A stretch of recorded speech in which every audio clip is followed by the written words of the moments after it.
All right. Let's try this again. I don't know what it sounds like. But we're gonna try this.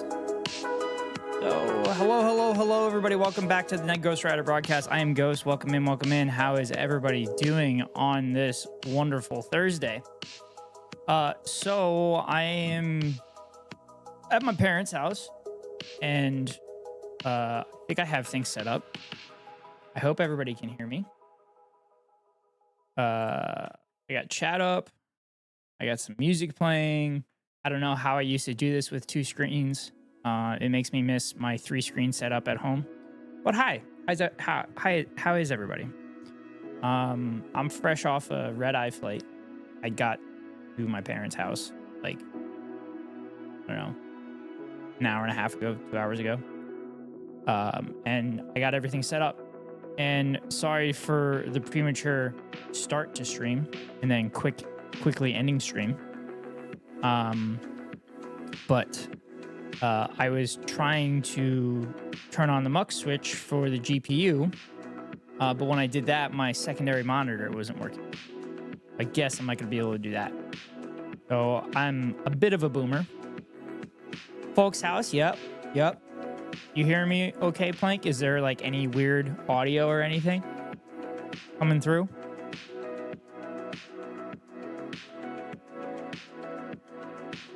I also don't know how much gaming I'm going to be able to do, gaming and streaming I'm going to be able to do with this setup. Because I'm using like 2/3 of my RAM already. So I can't imagine gaming would be very good for that. But we'll see. We'll try to make it work. Also, with the way the screens are, I'm getting this weird size issues with everything. So they're not quite snapping how I would prefer them to snap. So, there's bar back there. Lockdown should be fine. I hope so. Blank, I don't know if you heard me the other day, but I will not be able to participate in an Unhinged Friday tomorrow because I'm going up to the Penn State game. So this will be the first Unhinged Friday I miss in a long time. But you guys are more than welcome to get going with that. Is my camera stuttering or anything? Does everything look good? I was actually just bringing Steam up to try to potentially download a game. I could do something this stream. I don't really want to react to stuff because I'm still very angry. Frames are lower than normal, but no biggie.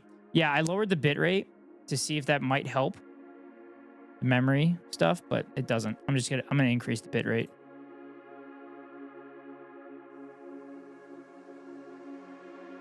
I'm gonna crank it back up to 5700. Okay, should be good now. It just looks like on my end that the camera is stuttering a bit. I'm also on the Wi-Fi too. And I usually have a gigabit up and a gigabit down at my place. Also, why is the Steam so fucked?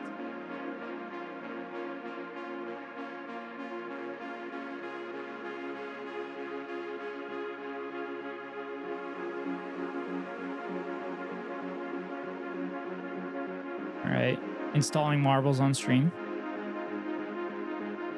And then I'll probably have to install stuff offline because I'd imagine it's going to be hard for me to download shit while I'm streaming while I'm on the Wi-Fi. It's just a guess. So, F. Oh, I F'd. I'm F'ing pretty bad. Oh, no. Yep. Nope. Nope. Not doing that. Not doing that. Big F's. Big F's. Big F's. Yeah, we should be coming back now. Wow, I dropped a lot of frames there. Damn. Okay. So I know I can't do that now. So I cannot download shit while I'm streaming. Good to know. Frames are trying to catch up. Bitrate's crazy right now. Like 12,000 kilobits per second.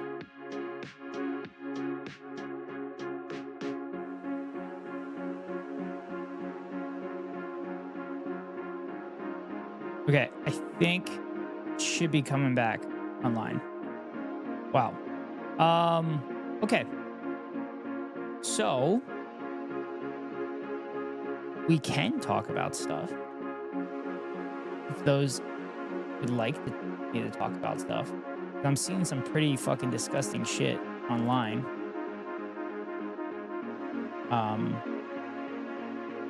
The heck is this? I'm at my parents' house barricade.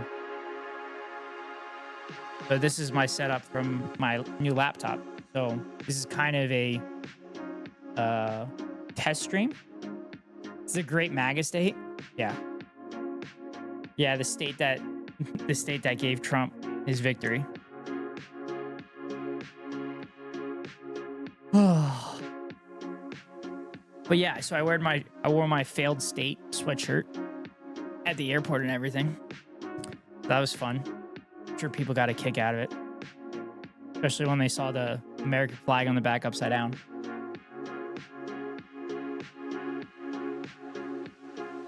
But yeah, I don't know how I did this with two screens.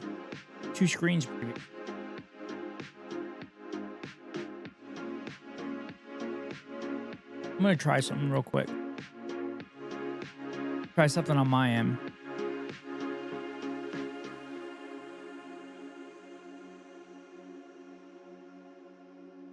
Nope, it's not gonna work. That ain't gonna work.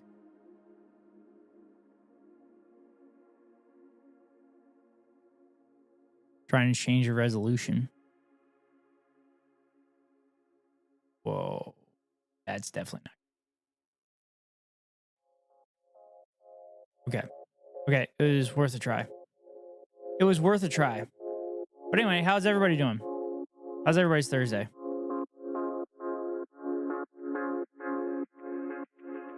I think I got a couple hours of sleep on the plane. And of course, right as I fired up Netflix, it said, "Oh, you're actually like not on this account." And I was like, "What?" Like I downloaded everything. So I was able to watch One Piece for a bit. But I do have some stuff I can go over and react to.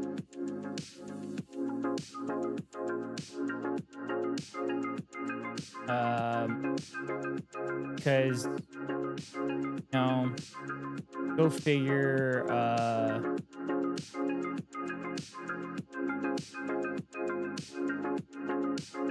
Go figure. The Democratic Party is blaming leftists. Color me shocked.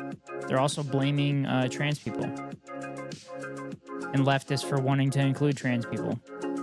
So it's fucking great.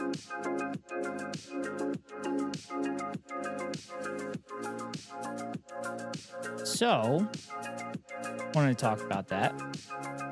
Oh, welcome in the Jagger. Been a while since I've seen you in here, but I'm on the East Coast, so I'm assuming I'm streaming a bit earlier than normal. One Piece? Yep. And I'm on the Enos lobby, too. And everybody says that's kind of where it really takes off. So. Been watching some creators freaking today. Yeah. I've seen a couple Twitch streams.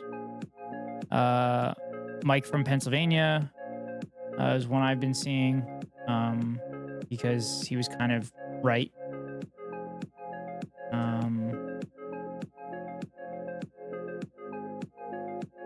He was kind of right on everything, and nobody's really acknowledging it.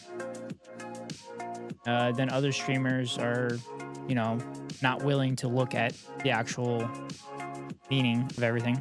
I always mean to stop by, but I'm very forgetful. Nah, you're good, Jagger.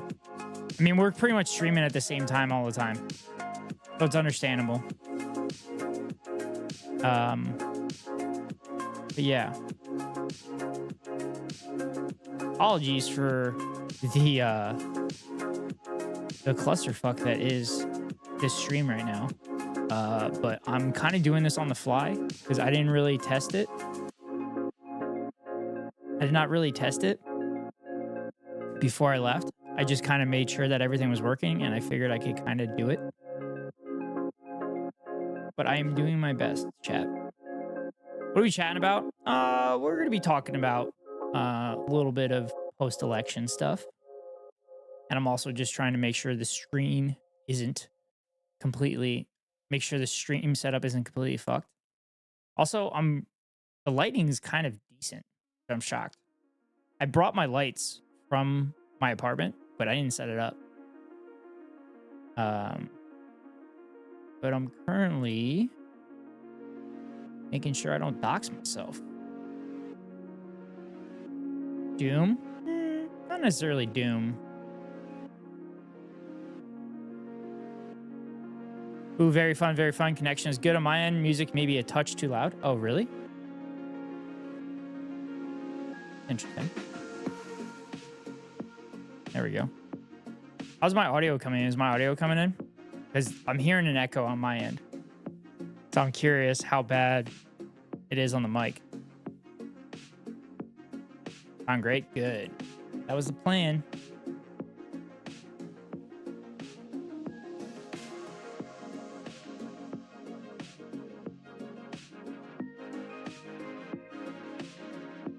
There it is.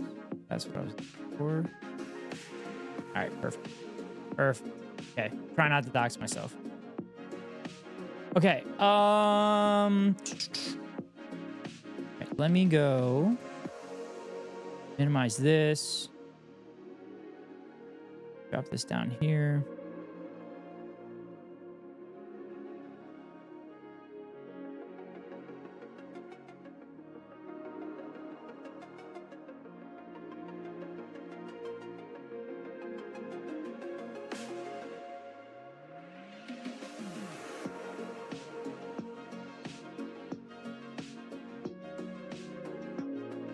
Where are your folks on the matter, by the way, if you don't mind me asking? They're Dems. They're just not progressive. But I think they would be. I think my mom's open to it. But they pretty much just watch mainstream media. And that's kind of the information they know. They're not really happy that we're progressives and Bernie Sanders like. But if they knew more information, I'm sure they would feel the same way. They're very pro-union.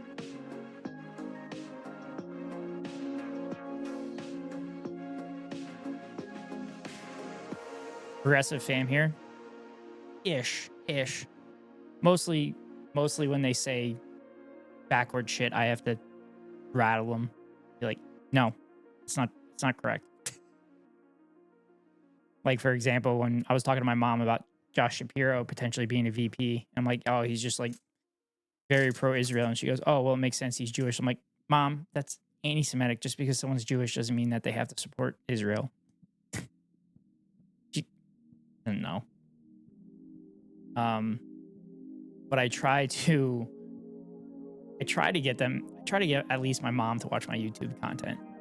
But she's like, oh, I'll get to it. I'm like, okay, whatever, Mom. But my brother and sister feel the same way as I do.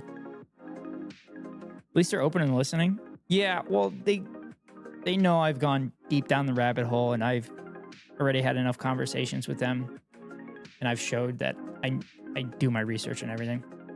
Grandparents are hard red. Yeah, my mom's side of the family are fucking red. And they always bring up politics, but they stopped bringing up politics about 7 years ago. When I started saying, like, hey, if you're going to bring it up, I'm going to dunk on you. So maybe don't do that.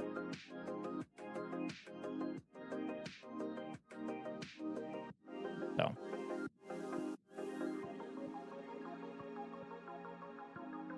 That's when you tell her he served in the IDF. Yeah, my mom doesn't know any of that stuff.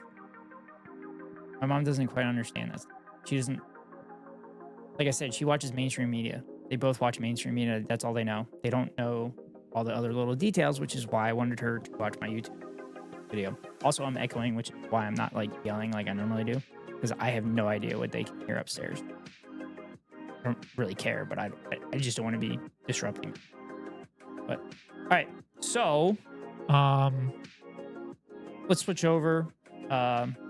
David Sirota tweeted out something that I saved, talking about the Kamala strategy. So how exactly did the Liz Cheney strategy court GOP voters work out? 2020 GOP voters, Trump 94%, Biden 6%. 2024 GOP voters, Trump 94%, Harris 5%. So the cowtailing of Dick Cheney and Liz Cheney and openly embracing all former Republicans and everything. Oh, that got them a lot. That got them a lot of fucking votes. A lot of goddamn votes. Republicans will always vote Republican. They will not vote for Republican light. Oh my fucking God. Going for the Cheney's Bush was so fucking stupid. Yes. So, another thing that happened. So Sirota continues.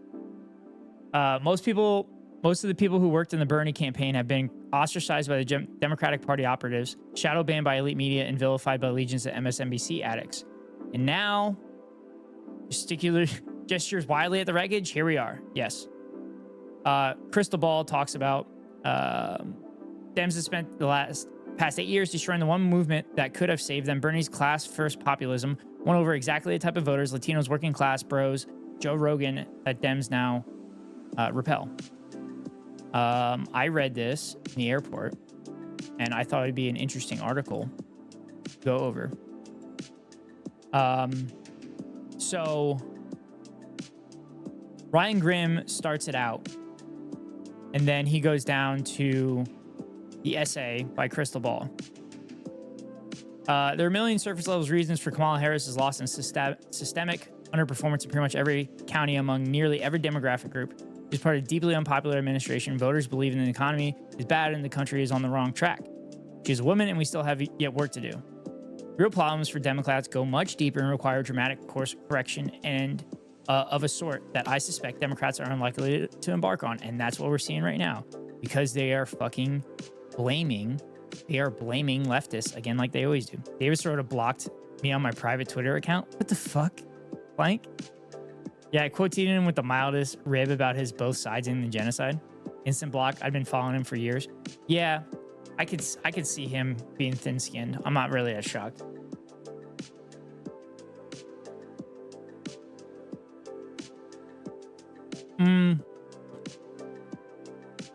The neoliberal ideology, which was haltingly introduced by Jimmy Carter, embraced fully by Reagan, solidified across both parties, with Clinton embraced in laissez-faire market logic that would supplant market will for national will or human rights, but also raise incomes enough overall and create enough dynamism that the other problems were in theory worth the trade-off. Clinton, after all, ran with Reagan-era tax cutting, social safety net slashing, and free trade radicalism, with NAFTA being the most prominent example. Then it's, of course, talking about how the United States won the Cold War with the collapse of the Soviet Union, and then the neoliberal governments believed privatization, capitalism, liberal democracy would take over the world, confidently wielded institutions like the World Bank, the IMF, and the WTO, and realized the global vision we gave China the most favored nation trade status. Underneath the surface, the unchecked market forces we had unleashed were devastating communities in the industrial Midwest and across the country. But the neoliberal definition, NAFTA was a roaring success, contributed to GDP growth. But if your job was shipped overseas, your town was shoved in economic oblivion. The trade-off didn't seem like such a great deal. The underlying forces of destruction came to the head with two major catastrophes, the Iraq War and the housing collapse and the Great Recession. The lie that fueled the Iraq War destroyed confidence in institutions that were the bedrock of this neoliberal order and the idea that the U.S. could or should remake the world in our image. Even more devastating, the financial crisis left homeowners destitute while banks were bailed out, revealing there was something deeply unjust in a system that placed capital over people. How could it be that greedy villains who triggered a global economic calamity were made whole while regular people were left to wither on the vine? Although I guess my stream was bugged. Are you talking about me going live? Because I went live initially, like 45 minutes ago, and then I had to restart it because I was trying to allow the laptop to use the GPU more. But yeah, welcome back. Welcome back, Labyrinth. These events sparked social movements on both the right and the left. The Tea Party churned out populist sounding politicians like Sarah Palin, birtherist conspiracies about Barack Obama, paving the way for the rise of Donald Trump. The Tea Party and Trumpism are not identical, of course, but they share a cast of villains.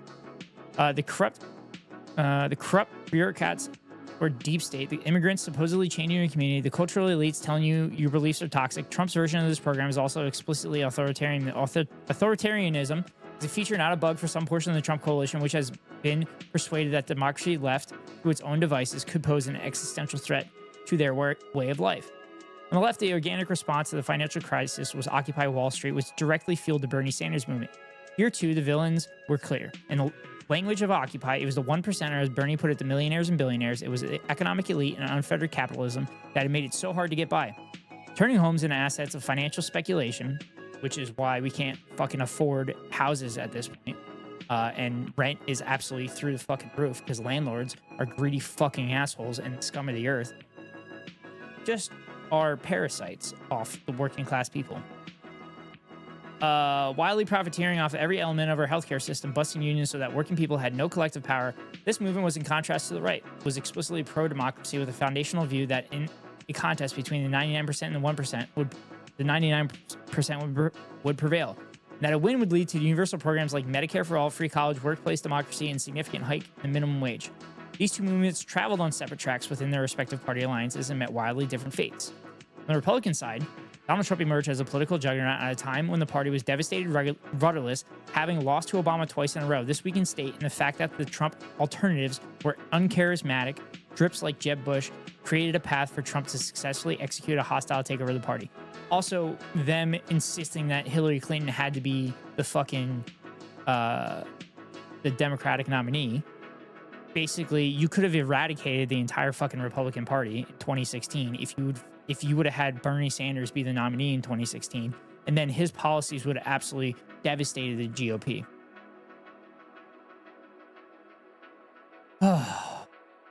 Let's see. Plus, right wing populism embraces capital, so it posed no real threat to the moneyed interests that are so influential within the party structures. The uber rich are not among the villains of the populist right. See Elon Musk, Bill Ackman, and so on, except in so much as they overlap with cultural leftism.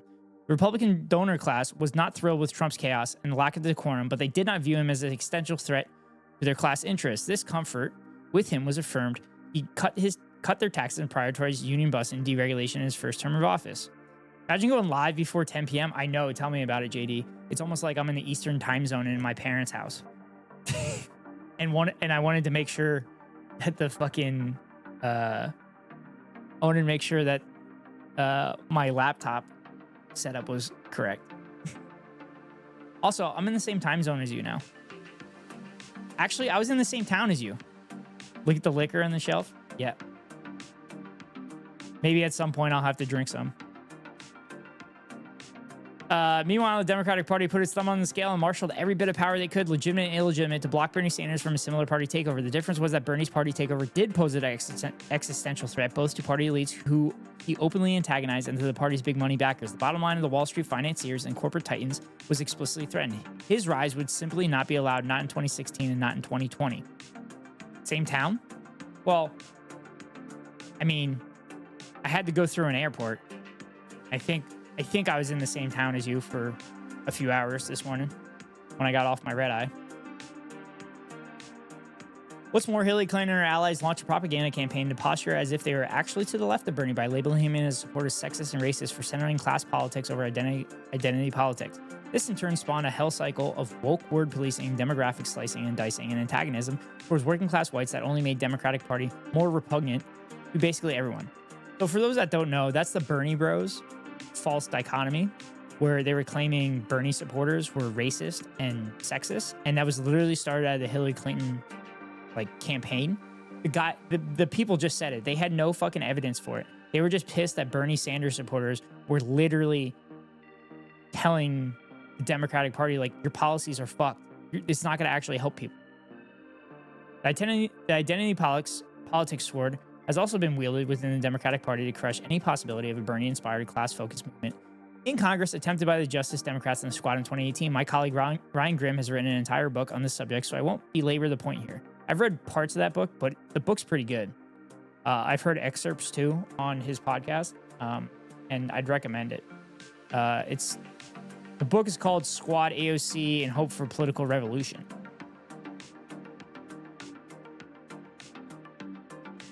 Oh boy. Just make sure I don't dox myself.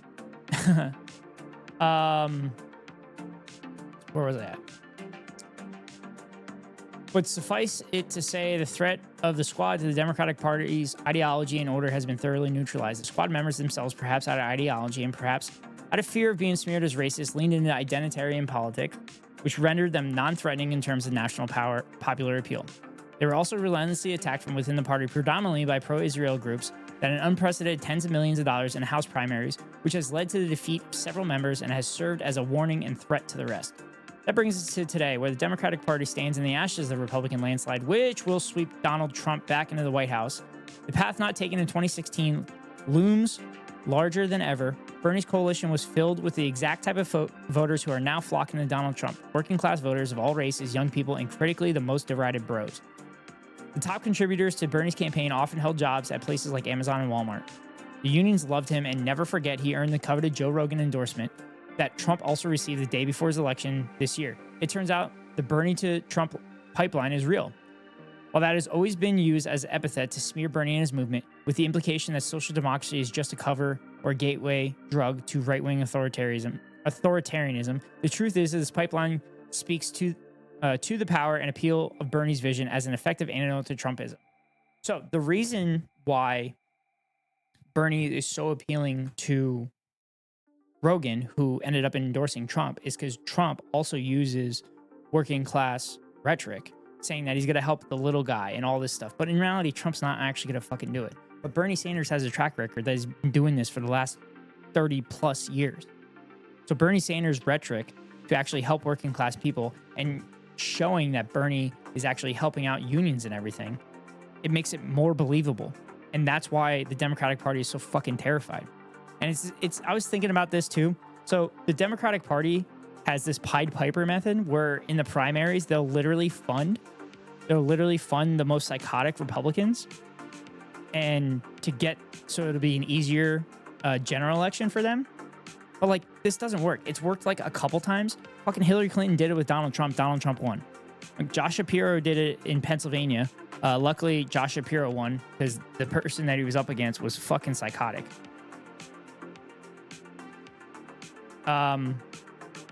So the other thing is that if it worked, Republicans would do the same thing. Republicans would be funding socialists and communists to try to get them to win the primary, to quote unquote have an easier victory in the general election. But the fact of the matter is socialists and communist policies fucking win. They win. That's why Republicans don't do this. The problem is right-wing populism looks similar to socialism and communism, as we saw with Hitler's rise to power, which is why he called it the National Socialist Party, because socialism sounded good. And he said all the socialist policies, but in reality, he wasn't going to give them to everybody. He was only giving them to the purest people, right? That's what happens with right-wing populism. They say all the stuff that's going to get the working class people to jump on with them, but they don't actually follow through with it. And they put all the power with the capital, while people that are actually left, like socialists and communists, put the power in the people and make sure that the people are taken care of. And the Democratic Party and the Republican Party are literally funded by the same corporate backer. So that absolutely goes against their best interests. So, all right. Let's see. For many of them now, that choice is between Trump and the dried out husk of neoliberalism. They're going Trump. Yes. When you run Republican light, they're going to go to Republican heavy. And this is why Kamala got like 15 million votes less than Biden. Trump got less votes too than the last election, but like Kamala lost a fuck ton of votes because she didn't run on anything. She ran on a Republican ticket. We talked about it earlier, running with the fucking Cheneys and the Bush administration. It was crazy. Why would you do that? You're running away from your base, the people that got Joe Biden to the dance. Joe Biden won in 2020 because he ran on a populist movement that took care of people, which then he enacted fairly decent policies at the beginning of his term. But then after the first however many months, he just fucking ran away from it and went back to his normal neoliberal shill bullshit. I have always believed that Bernie would have defeated Trump in 2016, also 2020. Though, of course, there is no way to know for sure. What we can say for sure is the brand of the class-first social democracy Bernie ran on in 2016 has proven successful in other countries because, of course, the crisis in neoliberalism is a global phenomenon.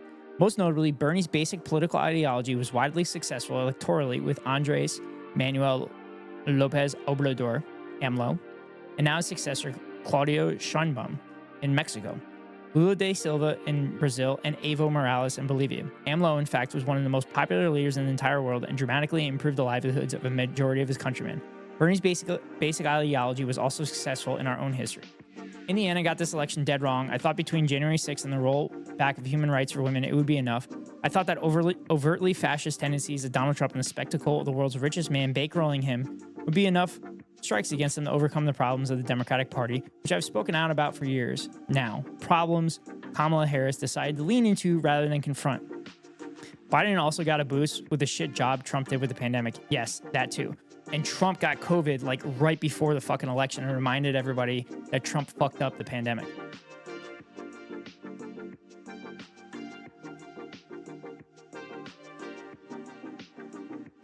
Elevating Liz Cheney as a top surrogate was not just a slap in the face to all the victims of American imperialism, past and ongoing. It was a broad signal to voters that Democrats were the party of elites, playing directly into the right-wing populist tropes. Yep.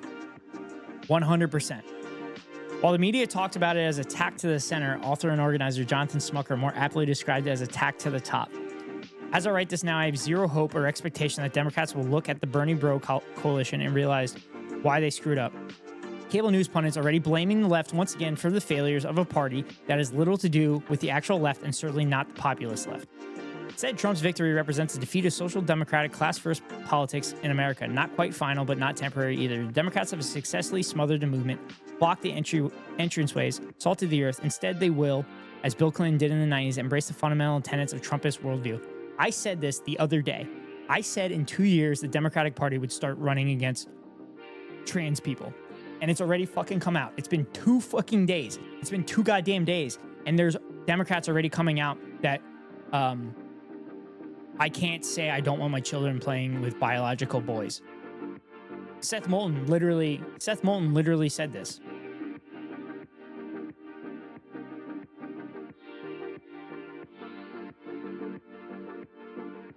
Fuck. I wonder if I saved it on Twitter. I saw it on Twitter. I don't know if I saved it.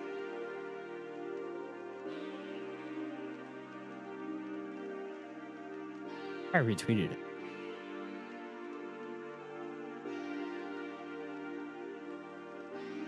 Also, I hope you guys saw in the Discord the video I saved. I showed you guys with Bernie Sanders.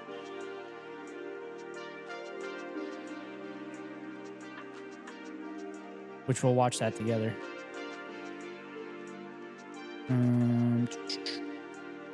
Fuck. Give me a second, chat.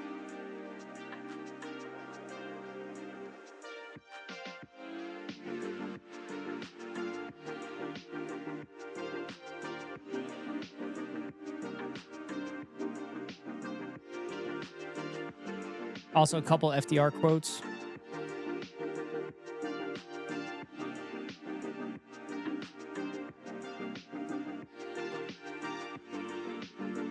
Which we'll get to. We'll get to the top of the hour ad break, because the top of every hour run a 3-minute ad. If you want to avoid the ads, you can pay $5.99 for a subscription, or you can get lucky and get gifted a sub, or you can link your Amazon Prime account to your Twitch account. Get a free monthly subscription to your favorite streamer. Hopefully that's me. If it's not me, hopefully it's someone else like Plank. But if you don't get a subscription that way, then you get stuck behind the 3-minute ad break, which I'm gonna run actually a minute and a half. Yeah, I'm gonna run the 3-minute ad break. Knock knock, is there a ghost here? Yeah, I'm here. I'm here. Welcome in, Potato. How are you?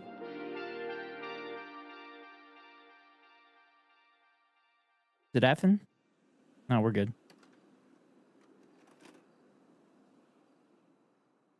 Birdie Bane post, yeah, something to the effect that he's going to have some serious planning conversations. I didn't see that post, but I saw the other Bernie post that I shared on my Instagram story. Which I could just do that. But I'm probably not logged in, no. Oh.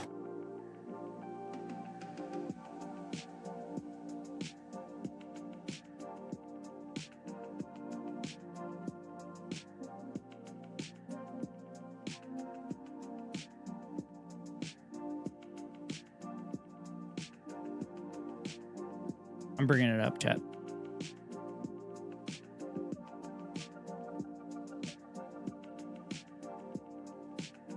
There was also a good article from Tyler Lorenz talking about how the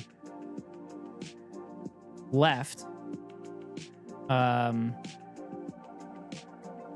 doesn't really have that, podcast that it was like, oh, we need to have, the left needs to have its own podcast and everything. Anyway, let's finish the article. They already are. In fact, Democrats have dropped their resistance to Trump's mass deportation policies, immigrant scapegoating. The most ambitious politician in the Democratic coalition, Gavin Newsom, is making a big show of being tough on crime and dehumanizing the homeless. Democrat-leaning billionaires like Jeff Bezos, who not only owns Amazon, but Washington Post, have already abandoned their resistance. Yeah, Jeff Bezos fucking dropped to his knees and slobbered on Donald Trump in a tweet today. I saw. Hey, I'll be just as wrong as I was about the election, but it is my sense that with this Trump victory, authoritarian right politics have won the ideological battle for what will replace the neoliberal order in America. And yes, I think it'll be ugly, mean, and harmful because it already is.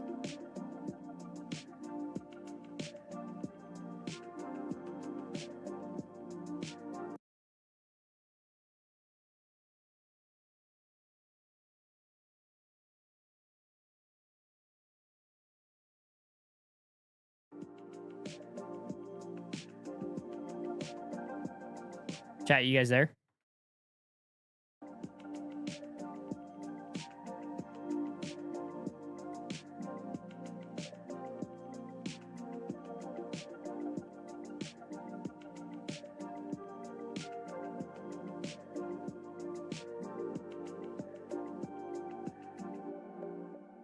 Okay, refresh.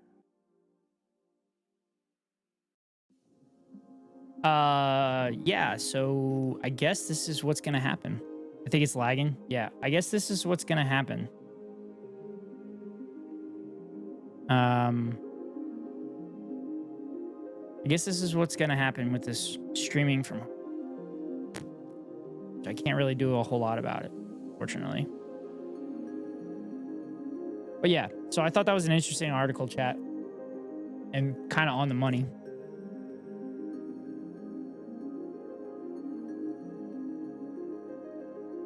Okay, the other thing I wanted to talk about. Was this tweet here. The Democrats picking Joe Biden over Bernie Sanders in 2020 when a map of donation looked like this is what guaranteed a Trump win in 2024. 100 fucking percent. 100%. 100%. Check packets though, it's cutting in and out. My bit rate is super fucking low.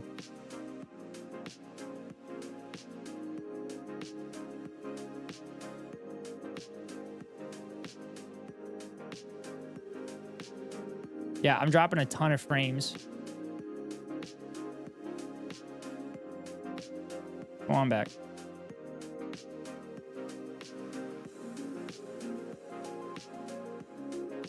I dropped a ton of frames and my bit rate is all over the place right now.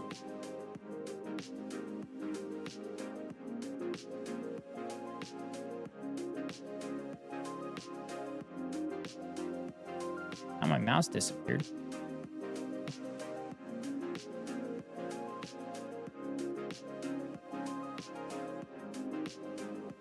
Okay. How long was I gone for?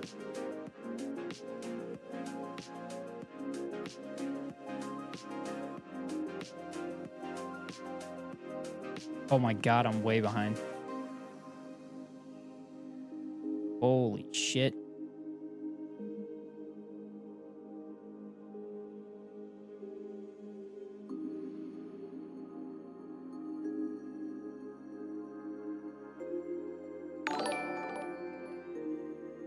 Millie, thank you for the follow.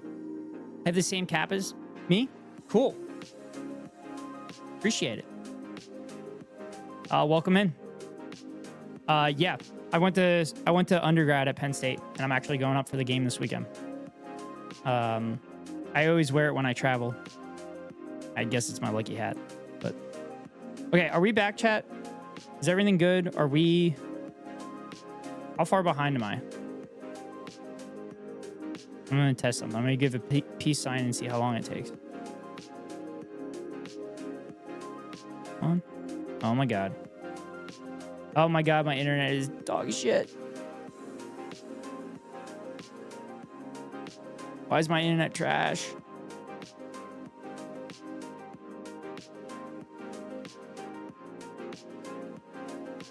Why is my internet trash?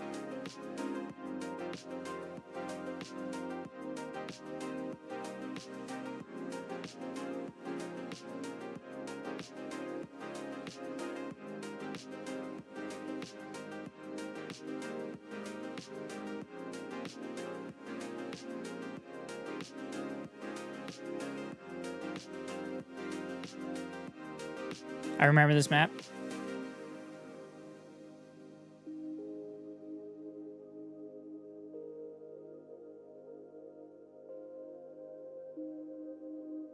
$10 seconds. Okay.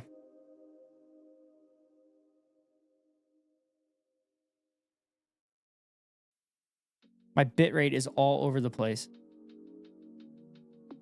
Then internet drop out for 5 seconds. Okay.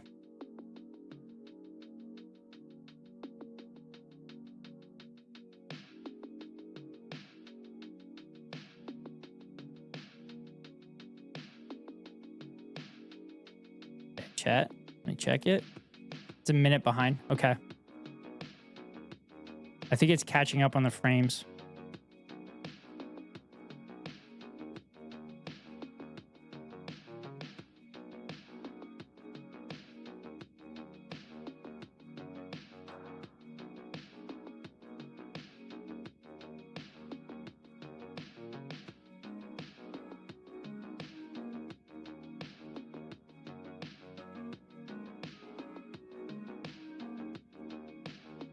Does it ever catch up on the frames?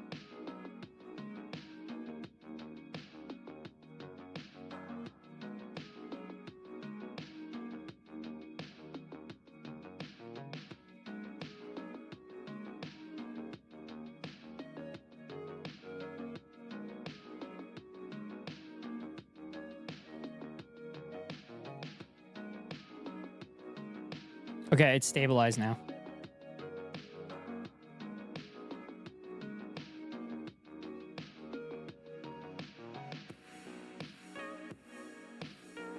Okay, I think it's stabilized now.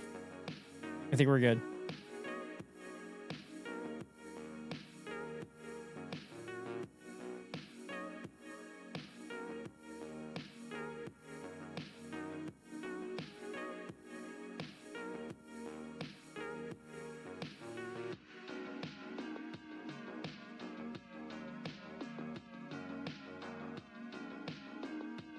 Okay. All right, let's try this again. Anyway, so chat, for those that have not seen this map, this is the donations in the Democratic primary. When they initially showed this map, they had to take Bernie Sanders off the map because Bernie Sanders was all encompassing. Okay. So, as this person points out, the Democrats picking Joe Biden over Bernie Sanders in 2020 when a map of donations looks like this is what guaranteed Trump won in 2024. It was widespread all across the country. Bernie Sanders is the most popular politician in the United States of America.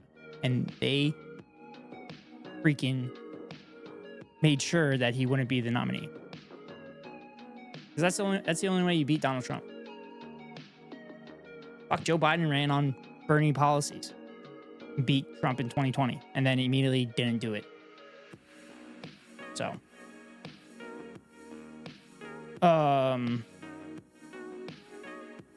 large F. Fuck.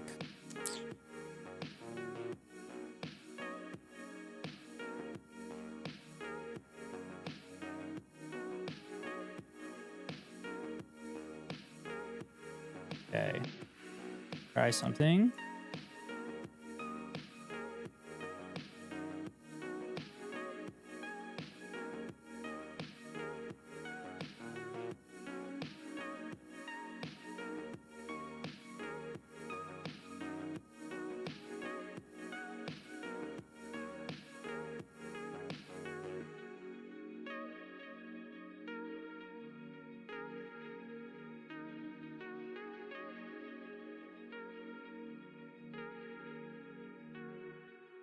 Okay.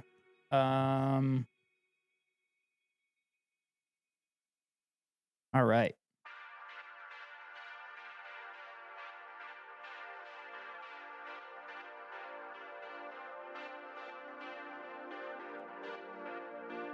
So as I was saying,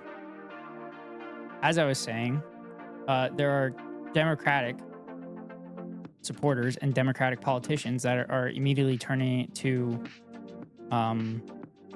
woke is the problem, and acknowledging trans people. Wait.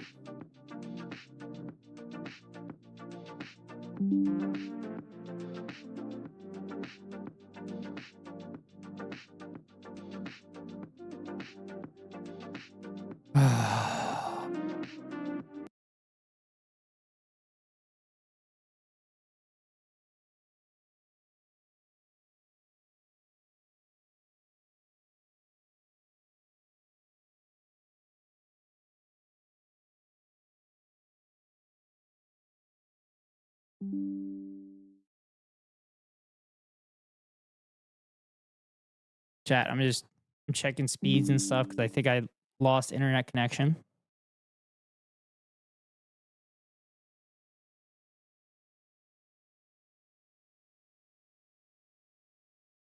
Lost internet connection. I'm working on it now. I think everything's coming back up right now.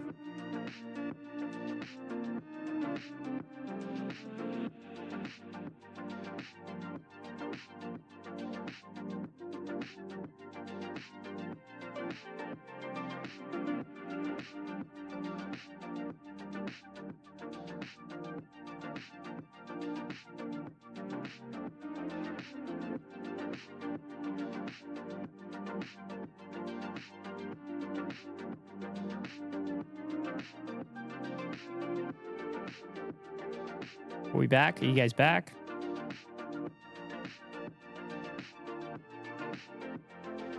You're all back?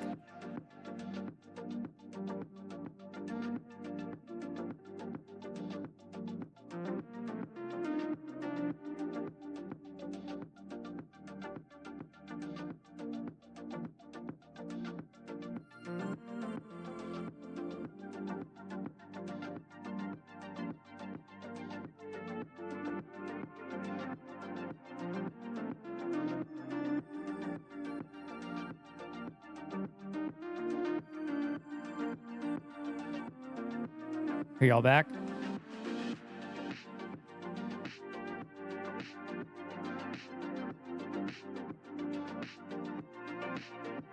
All right. All right. Hopefully that's the last of it. Hopefully that's the last of it. I understand why Hassan freaks out now when it happens. But thank you all so much for sticking around. God damn it. It's like my laptop just completely disconnected from it. Okay. Anyway, back to what I was saying. So Democratic candidates are now saying that we got to stop pandering to the far left. And Rep. Tom Suzy says Democrats have to stop pandering to the far left. He adds, I don't want to discriminate against anybody, but I don't think biological boys should be playing in girls' sports. A trans rights ballot measure overperformed him in his district, mind you. So literally a trans rights ballot measure outperformed this fucking schmuck. And this guy is defending trans people for the reason that the Democrats lost the fucking election. The Democrats didn't even fucking talk about it. They didn't talk about it. Every time it got brought up, they kind of batted it away and they pivoted and they literally went to a different subject. So it's insane that this happens every fucking time. The Democratic Party goes to the right, they lose the election, they blame the left. Except when you go to the right, the left wants nothing to fucking do with you because you're not going with policies that literally your entire base wants. You're running on Bush-Cheney era administration policies. Why did you think you were going to win? Nikki Haley got fucking cumstered and dumpstered in the primary. Why were you running on her platform? It's so frustrating. It's so frustrating. They want to be part of the fucking corporate benefactors so fucking bad. And now people are going to fucking suffer because of it. Women are going to suffer. Trans people are going to suffer. Gay people are going to suffer. Working class people are going to suffer. I just hope I'm going to be able to make enough money to keep a roof over my head. As if that hasn't been enough of a problem as it is already. All right. I don't know how this is going to go. But I'm going to try it.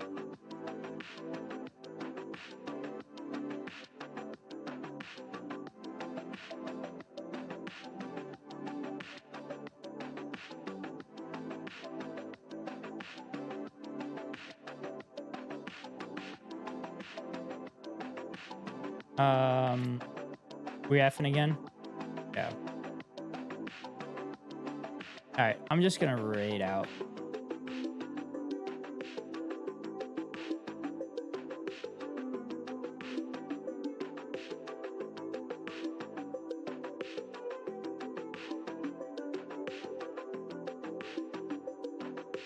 Are we back?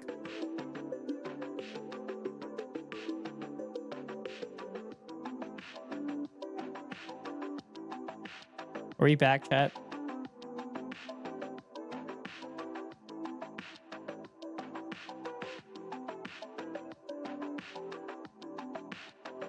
Are we back, chat? Or are we still having issues?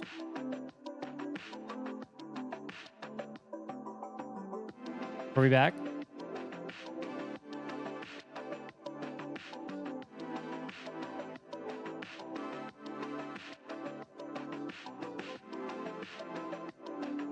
Okay, it's stabilized again. I'm just gonna keep going. Okay, right now. Okay. Yeah, I just dropped a bunch of frames there. But it restabilized now. Also, I dramatically lowered my bit rate. So if I'm not getting as many frames, that's why. But yeah. Anyway, let's watch what Bernie Sanders has to say to a bunch of high school kids. And he's right on the money with everything. The Republican Party do so good. Now I'm going to tell you something that very few people in Congress would tell you. If you are the Republican leadership, and this is what your goals are, your goals are to give huge tax breaks to the very richest people in this country. Your goals are ultimately to privatize Social Security so that Wall Street can make money from that. Privatize Medicare so the insurance companies can make more money. Privatize education. Do away with public schools. If those are your goals and you said that to the American people, you think you get a lot of lower? There are many members of the Congress today, Republicans, who not only will not raise the minimum wage, which is $5.15 an hour, you know what they will tell you, honestly? They believe in abolishing the minimum wage. Did you know that? Check it out. Telling you the truth. So that if Americans can work for $3 an hour or $2 an hour, not a problem. Now, if you had an agenda like that and you went before the American people, tax breaks for the rich, destruction of Medicare, destruction of Social Security, as we know it, lowering the minimum wage or abolishing it, how many votes do you think you'd get? Not a whole lot. Maybe the richest 1% would vote for you. But that's not a lot of votes. So what do? I've got a problem. By the way, chat. How do you package it? And here's, I want... This is from 2003. This is from 2003 when he's given this talk to a bunch of high school kids. I want you to pay attention to me. Because this is bad stuff. I don't mind debating people who say, I was on the Hannity show, Sean Hannity yesterday, and Hannity, extreme right-wing guy, he thinks he loves these tax breaks for the rich and so forth, so we had a little bit of a discussion about that. Actually, it was a loud discussion. But I don't mind people who are upfront about that. Okay, give the rich more tax breaks, we can argue that. But that doesn't win you elections. So this is what you do. What you do is divide people up. Stopping in briefly, since I'm out right now. No problem, Rosie. Thanks for popping in. I appreciate it. When you asked me your question, how do I get elected? I said, I try to bring people together.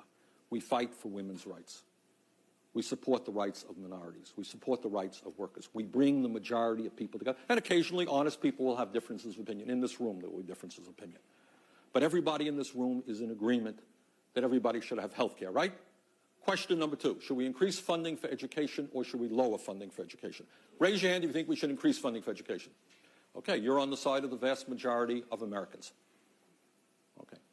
So on those issues, we bring people. It's crazy that he was able to convey all this stuff so simply 20 years ago. And like, we didn't know about him. Well, most people didn't know about him until his surprise 2016 campaign. Like, I wonder if people would have known about him during those early Bush years, if Bush would have, not gotten elected in 2004, because we would have ran on Bernie or ran on similar policies as Bernie. Because, like, we went with Al Gore, obviously, in 2000, and he ran a continuation of Bill Clinton policies and running down the middle. And W. Bush stole the fucking election from Gore, thanks to the Supreme Court. Which I'll get into that at some point. I'm sure I'll do a video on it. And then 2004, they threw John Kerry to the Lambs because George W. Bush had an incredible approval rating because of 9/11 and the war in Iraq. Like,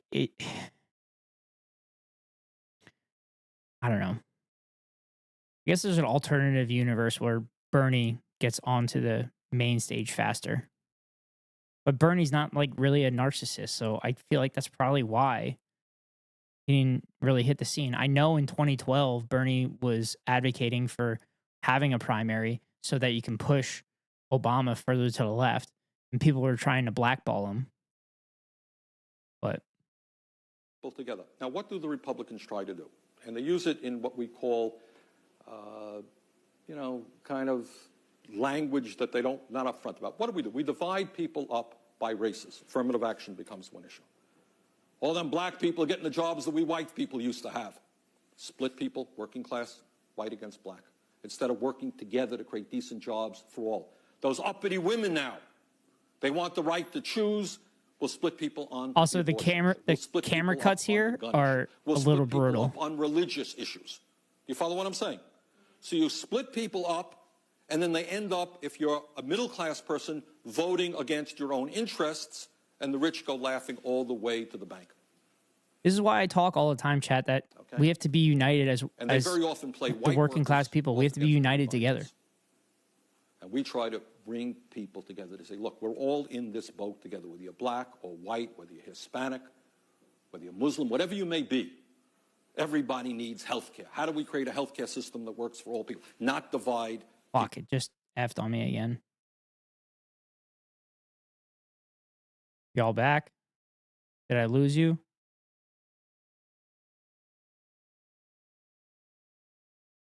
Okay, restabilized. Was there a mini F? Is everybody back?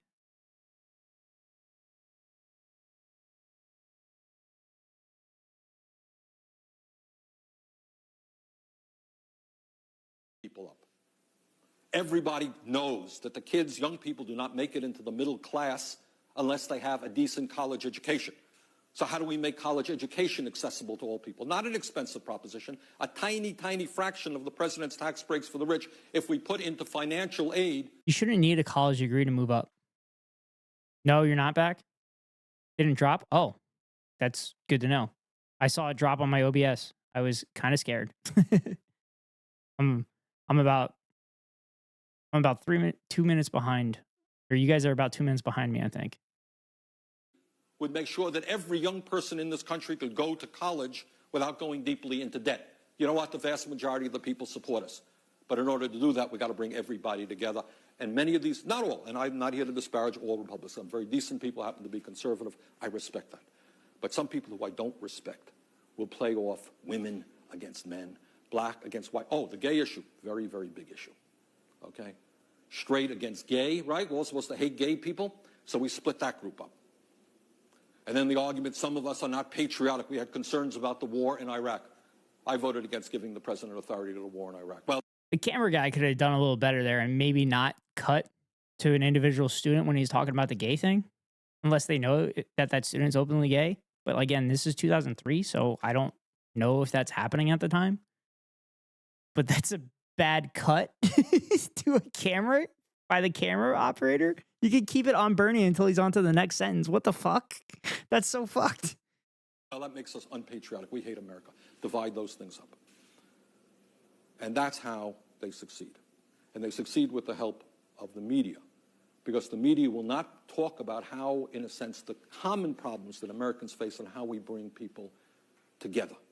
And that's what I believe. I believe that on issues like everybody in this room thinks, I think, that instead of giving tax breaks to the rich, we should increase federal aid to education. Anyone disagree with that?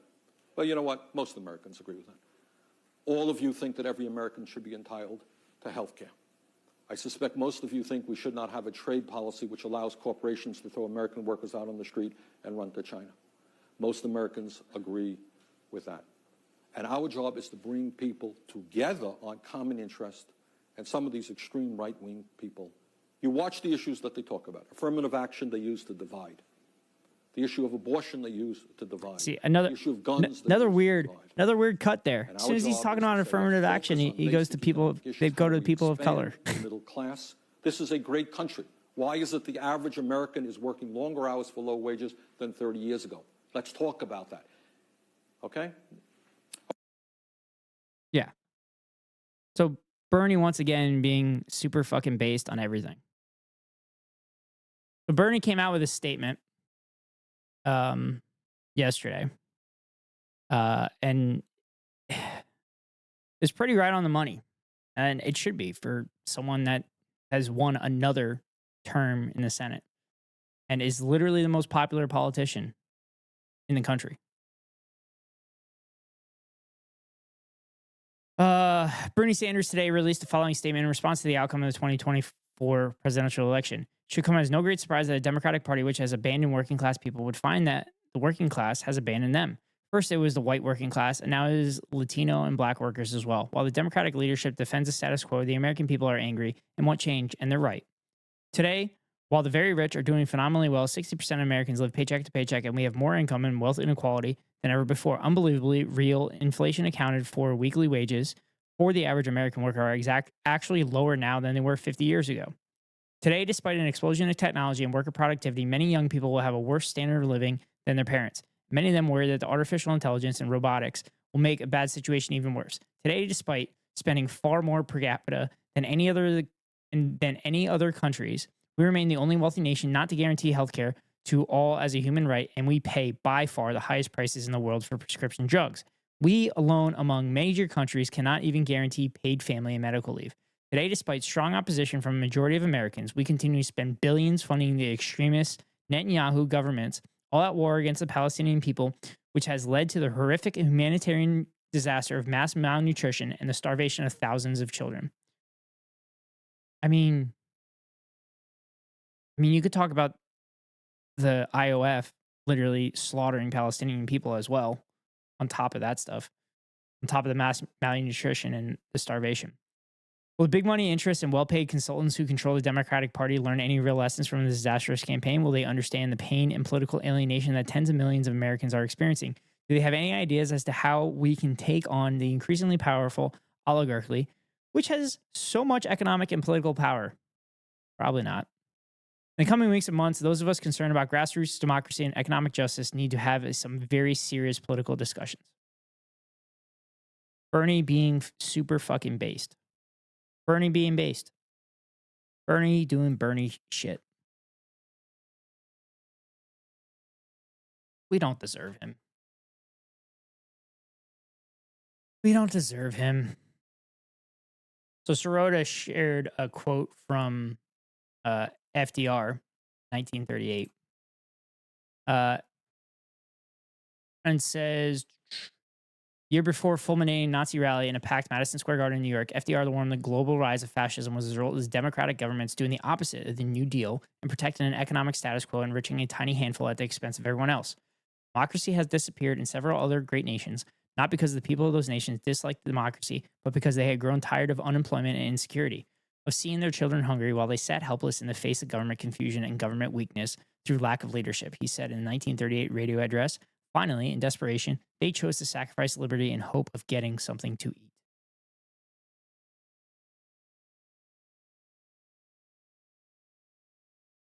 Yeah. It hurts what we could have had. Yeah. No, it's super frustrating. Like, you should be, the goal should be to make society better, not to make people suffer like you did. And the fact that people have that mentality, it just goes to show that we're just kind of failing as a society with one another.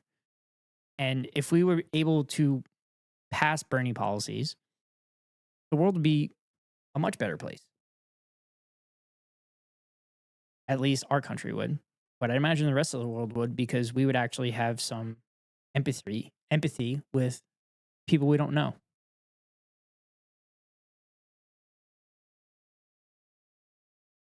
There's another FDR thing that I shared. There's another FDR thing that I shared actually on election night that I'd like to share with you all again.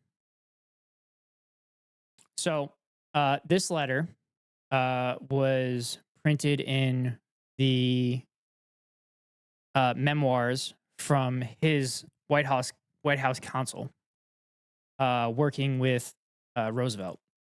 And Basically, this letter was penned to the Democratic Convention in 1940 at the back end of FDR's second term, because the Democratic Party was going to want him to run a third term. But FDR's like, listen, you have to allow me to choose the VP that I want, or I'm not going to take the nomination. So this is what FDR had to say. In the century in which we live, the Democratic Party has received the support of the electorate only when the party, with absolute clarity, has been the champion of progressive and liberal policies and principles of government. The party has failed consistently when, through political trading and chicanery, it has fallen into control of those interests, personal and financial, which think in terms of dollars instead of in terms of human values. The Republican Party has made its nomination this year at the dictation of those who, we all know, always place money ahead of human progress. The Democratic Convention, as appears clear from the events of today, is divided on this fundamental issue. Until the Democratic Party, through its convention, makes overwhelmingly clear it stands in favor of social progress and liberalism and shakes off all the shackles of controlled, fastened upon it by the forces of conservatism, reaction, and appeasement, it will not continue its march of victory. It is without question that certain political influences pledged to the reaction in domestic affairs and to the appeasement in foreign affairs have been busily engaged behind the scenes in the promotion of the discord since this convention convened. Under these circumstances, I cannot, in all honor, and will not, merely for political expediency, go along with the cheap bargaining and political maneuvering which have brought about party dissension in this convention. It is best not to straddle ideals. In these days of danger, when democracy must be more than vigilant, there can be no connivance with the kind of politics which has internally weakened nations abroad before the enemy has struck from without. It is best for America to have the fight out here and now. I wish to give the Democratic Party the opportunity to make its historic decision clearly and without equivocation. The party must go wholly one way or wholly the other. It cannot face in both directions at the same time. By declining the honor of the nomination for the presidency, I can restore that opportunity to the convention. I so do. So he was going to decline the nomination. He was going to decline the nomination unless the party agreed to continue to advocate for social progress and take care of working class people. And he had the balls to say, no, we keep winning because we take care of working class people. And that's what we're going to do. It's an incredible letter. He never actually sent it, but it was written. He was planning to send it, but the DNC finally saw his wisdom and allowed him to do what he wanted to do. So, chat, I am going to refill my drink. Then I will come back. And maybe we can do some infinite craft. But any mods in the chat, feel free to do some shout outs if you'd like. Hopefully it doesn't brick. Hopefully it doesn't brick my PC. We'll see, I guess. But yeah, chat, I'll be right back.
No, I mean, fuck this man.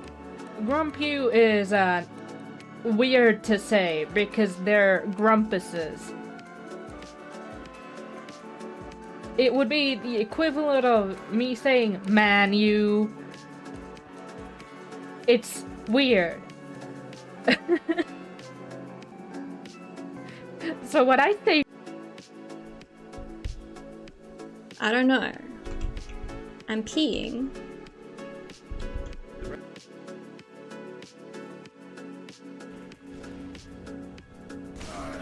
I'll take all your shit.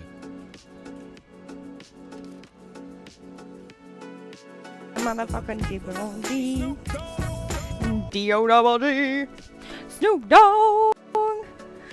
Oh. Potato streams. Oh. Hey. I'm back, Plank. Thank you so much. Hey.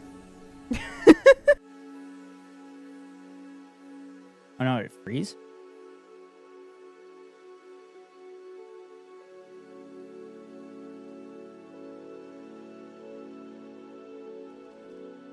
I don't think she knows that I can destroy this wall, right?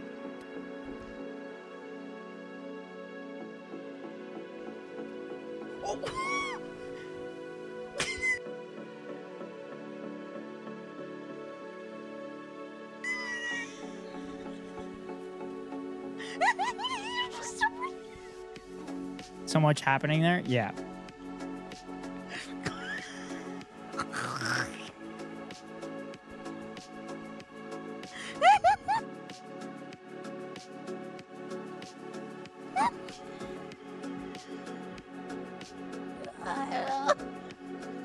So I'm actually not hearing the... I'm not hearing the out. I didn't hear any of those shout outs. Weird.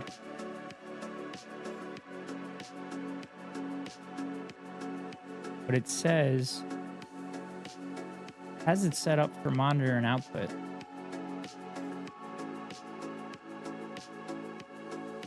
Which is exactly how I have it set up. Exactly how I have it set up.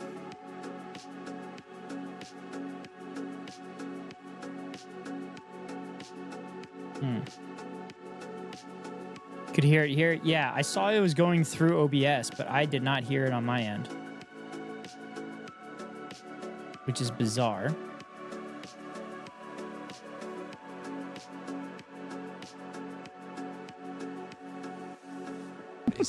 City plus America. No. New York plus hearing it. plus Bush. 9/11. I got 9/11. I got 9/11. I got 9/11. So We did funny every 9/11. time. We did 9/11. No.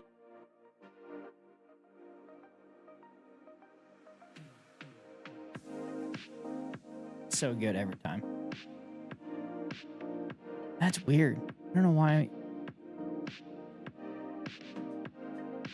don't know why it's not coming through.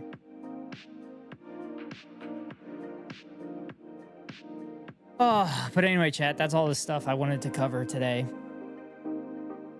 So we're about an hour and a half in. I don't have any games downloaded, and I'm not going to be able to download games while I'm live. So any games are going to have to be like online.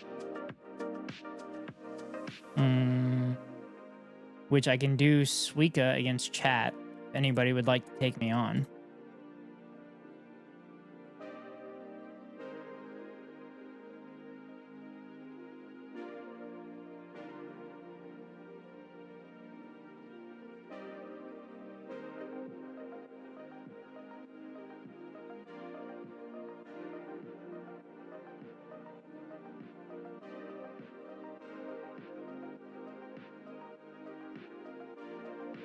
So if anybody would like to play, log into your Twitch here.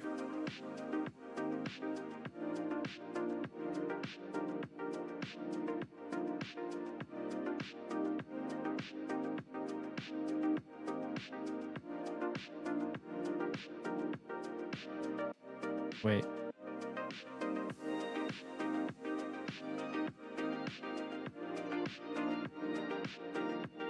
Ah, there we go.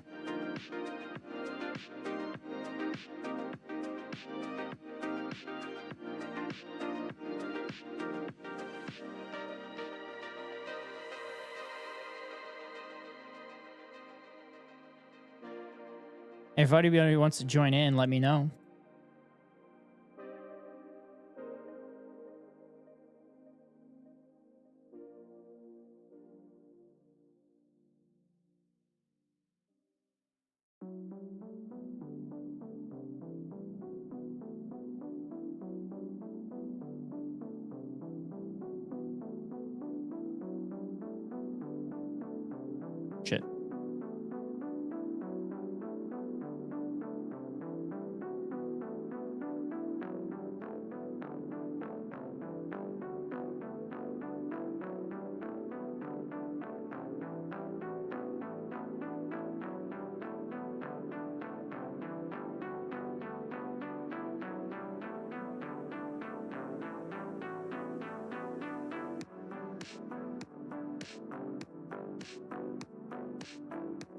but I'll just play single player.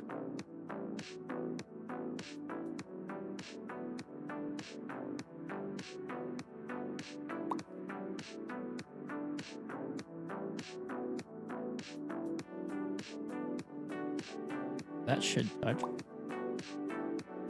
We'll go here. Here. Here. The cherry next to the strawberry.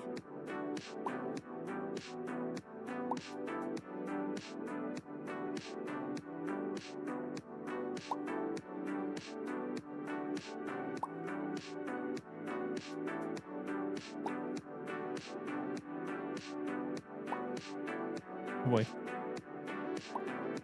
Ooh, that's a little dangerous. Go here. Oh, fuck. Oh, that works.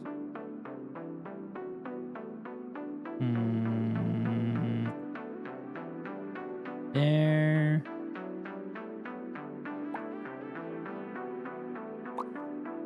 Okay. Okay. Cherries on top.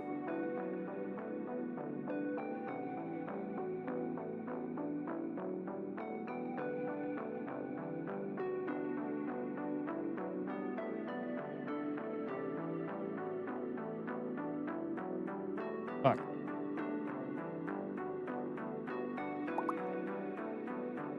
But yeah, chat, the big thing I wanted to talk about is that the Democratic Party is being fucking unhinged and blaming everybody except for themselves. Per usual. How it always works. Screwed that up. There we go. And I said it the other day in someone else's chat that the Democratic Party in 2 years is going to be going after trans people, and it's been 2 days, and they're already going after trans people. That guy from New York and Seth Moulton, both blaming trans people for the reason that Kamala lost, and not acknowledging that Kamala ran a dog shit campaign.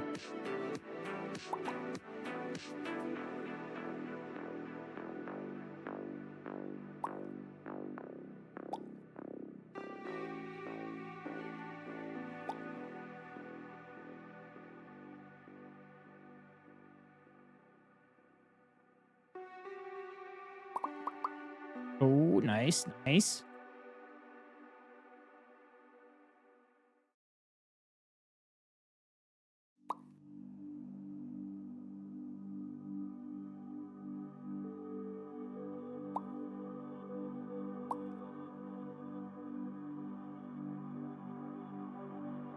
Oh boy.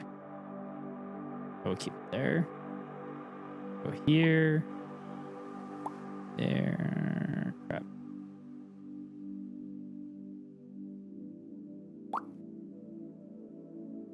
Okay. Go here. We got another apple. Get this.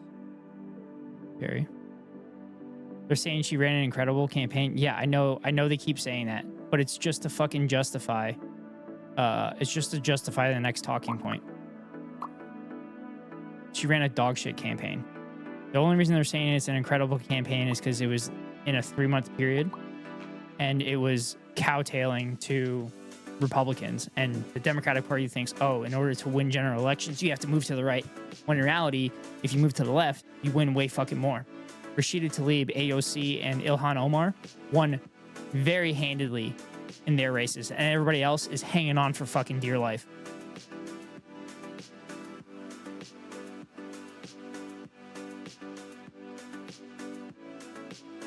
Yep. Yeah. The squad literally won all their races handily. With the exception of the ones that got fucking dive bombed by AIPAC. And Dems are like clawing to maybe win a majority in the House. Frustrating.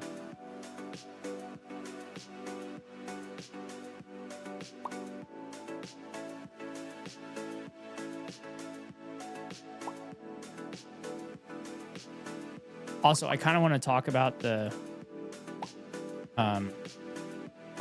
Morning Joe people. They're also complaining about pronouns and shit, and pronouns are the reason that they lost the election, when in fact, pronouns are the reason that Republicans lost the 2020 midterms. All those people on Morning Joe are Republicans. They're not Democrats, they're Republicans. Scarborough is a fucking Republican. Why the fuck are we listening to Republicans? Fuck them.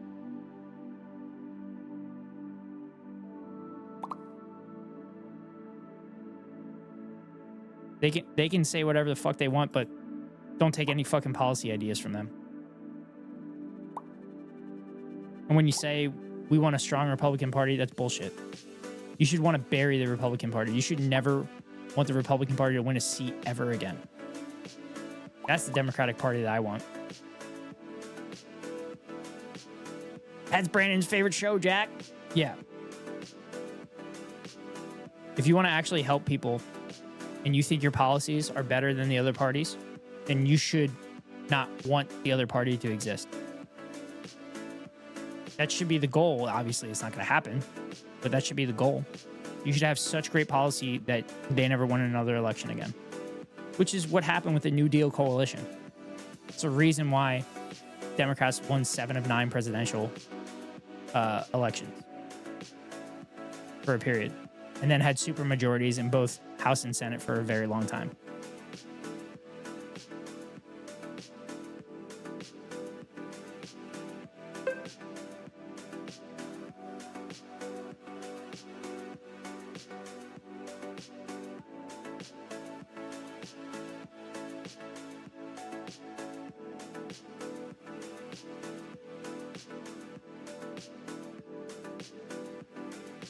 Oh shit.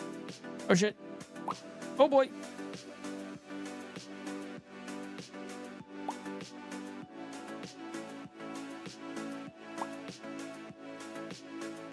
Fuck, it's F again.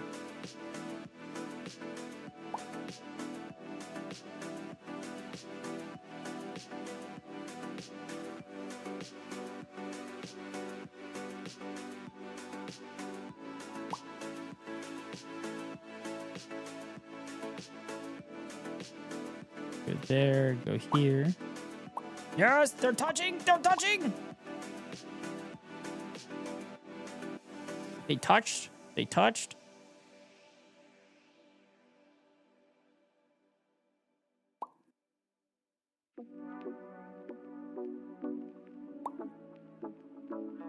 Yeah, Brandon also bragged about being friends with fucking segregationists and shit. Ridiculous.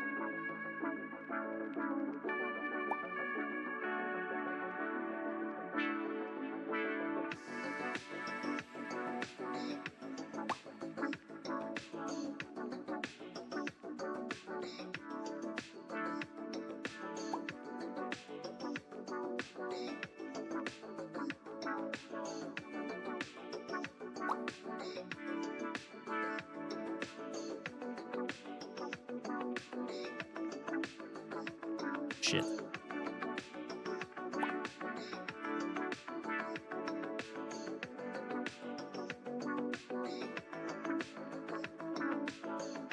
Yeah, it should. Yep. Go there. Here. We'll go cherry here. Okay, that works. Cherries.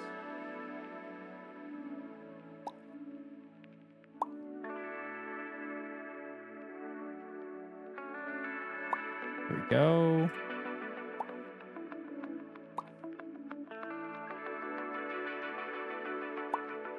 Oh no. Shit.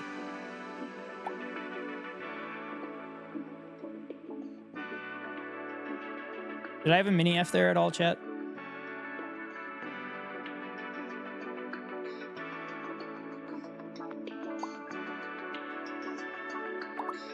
I saw a bunch of frames drop for a period.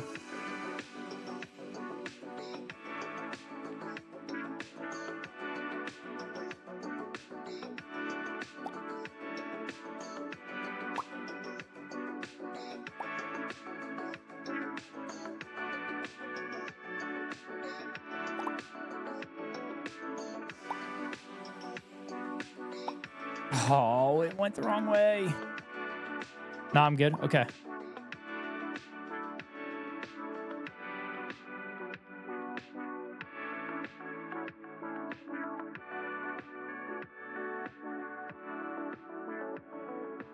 One there, one there. Playing this on my phone. Oh, Plank, we could play together. Oh, to see what it's about? Oh, have you never played this before? This was like a huge craze. Last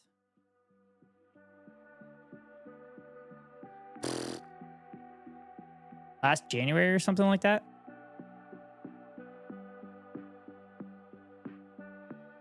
Ludwig, Ray, all them were playing it and were obsessed with it, but they were playing on the Switch. So then someone made a website where you could actually play against people. The playing against people is fun. I've played with LB. And LB fucking wrecked me.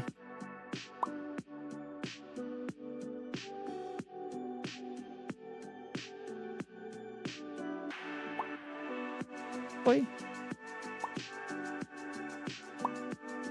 Okay, I'm starting to get in trouble.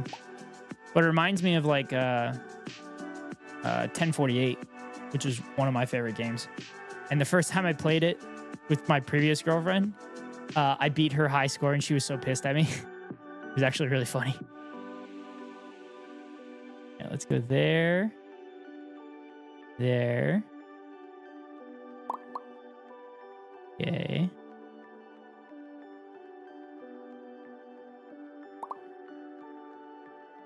Go here. Fuck. Okay, let's do that. Go cherry there, cherry there. Grape. Strawberry.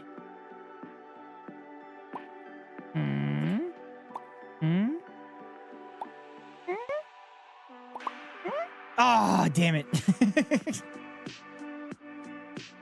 Son of a bitch.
All right.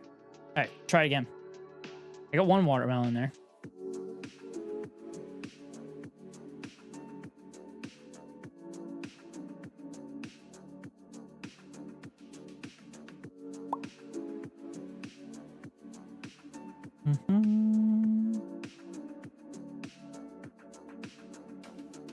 Okay.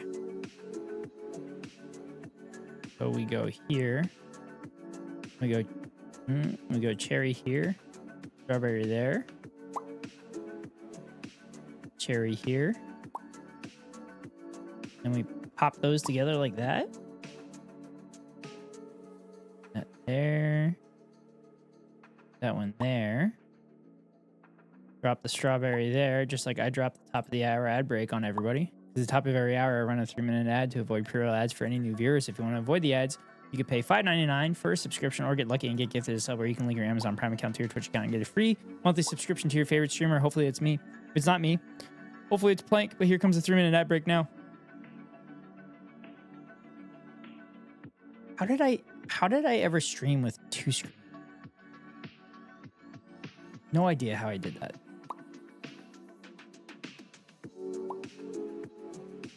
Not knocking anybody that does it with 2 screens, but goddamn, that 3rd screen makes it so much easier.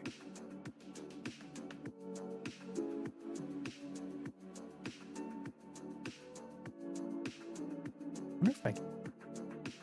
I'll figure it out. I'll figure it out off stream.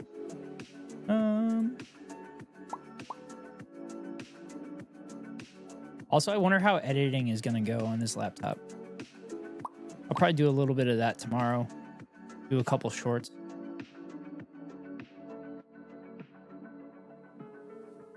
I don't know if I'm gonna be able to record for a long form video with this backdrop. I'll probably have to find another room in the house or something.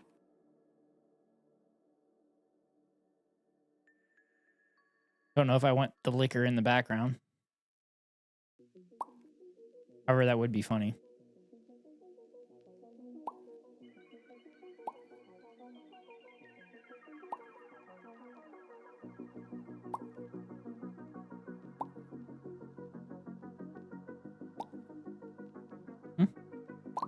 Yeah.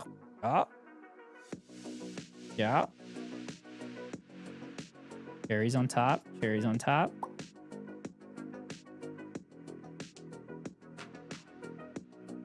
Okay. Here. Goes there. Oh, that goes there. Another strawberry there.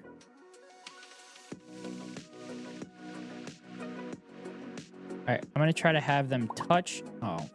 As I have it try to roll down to the other one.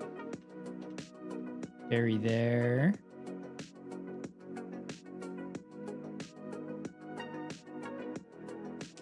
Oh, that wasn't smart.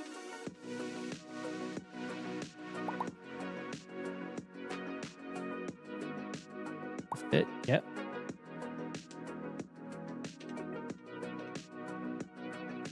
This is a great game for the phone, though. When you're just kind of chilling on the toilet or something.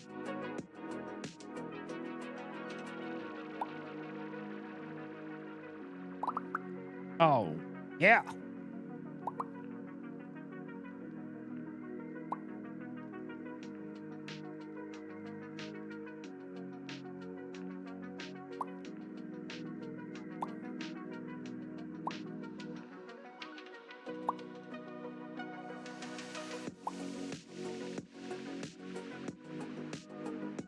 Go here, there, here.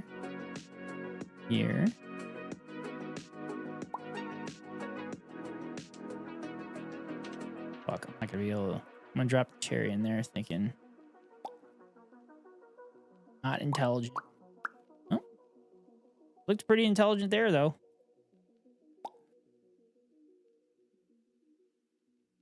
Strawberry there.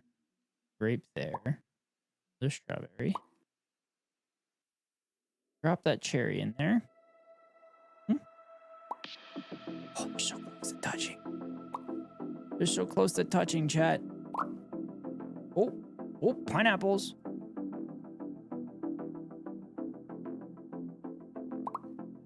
Nice. Watermelon. All right, so when you get 2 watermelons, I believe it clears the board. Or clears the area of the watermelons. Oh, perfect. That was almost.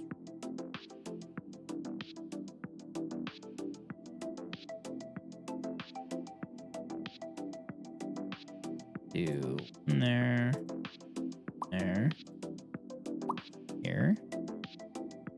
Here.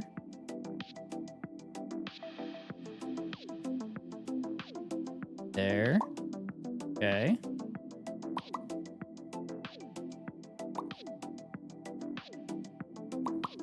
There we go.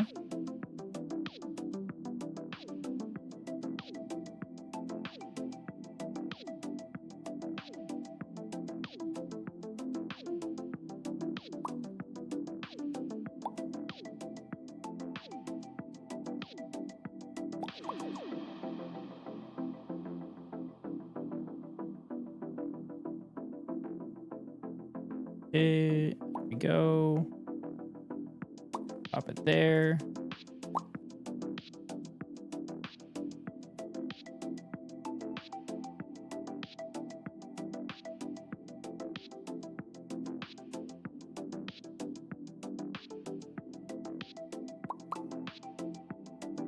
1848?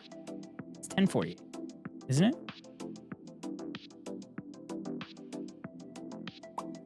Oh, your score was 1848? That's pretty fucking good, Plank. And that was your first run, right?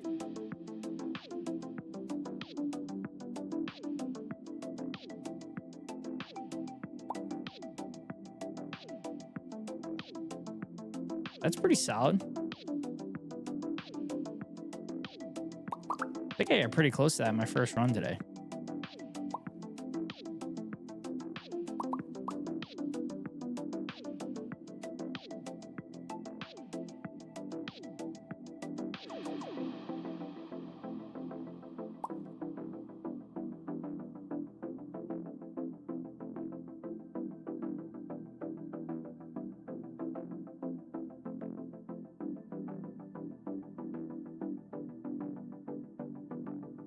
Go.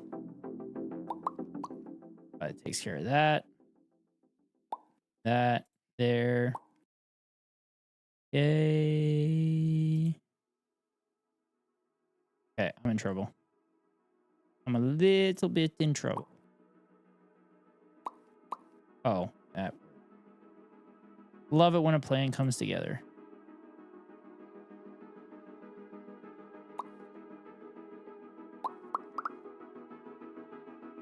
Okay.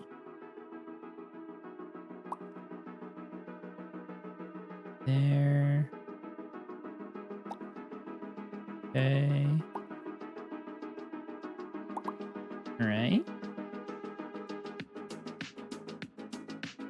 Bug in my tea. Oh, that's the worst. That's some good protein for you, though, Plank.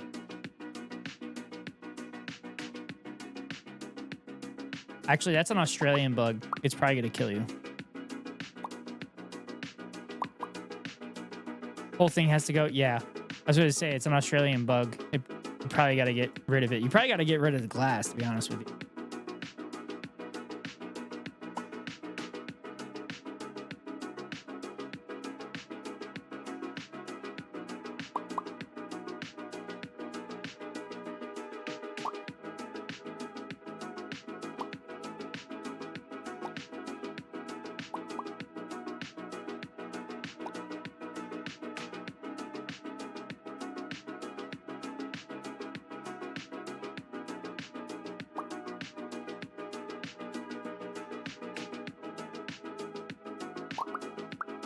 Actually, Plank, I plan on going live early tomorrow morning. If you guys are around, we can do Unhinged Fridays. It's just going to be like early in the morning for me, so it'd be like actual late night Friday for you guys. I could download Lockdown Protocol to see if I can play it, see if it'll work on the laptop. But like I said, the RAM is significantly lower on this laptop than my desktop PC. And also I could hear my laptop is working hard right now.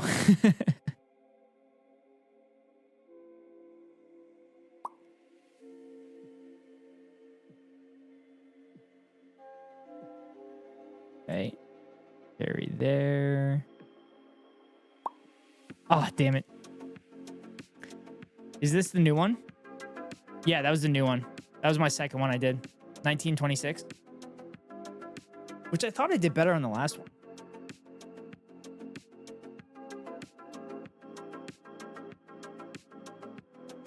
Oh. Yeah.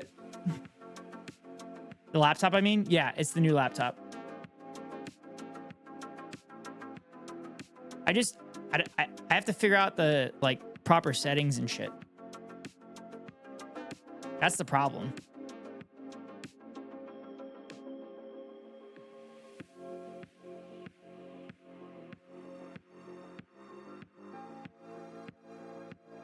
So here are the settings and stuff. So when I originally started stream, I thought I had to switch this over to the graphics output mode. So when you do that, you have to like restart the computer. But then it has all this other stuff too. And then I switched it over to creator mode. And there's an AI boost, but I feel like it's bullshit. So then I can control my fan speeds and everything.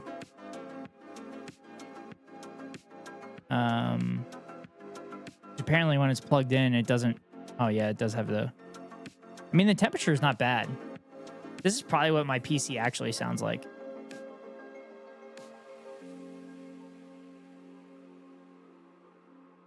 So...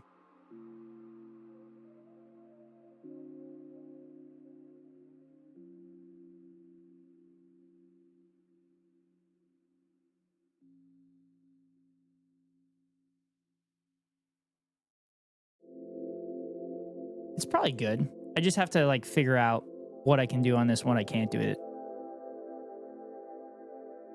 I'm still using my regular camera for my desktop though.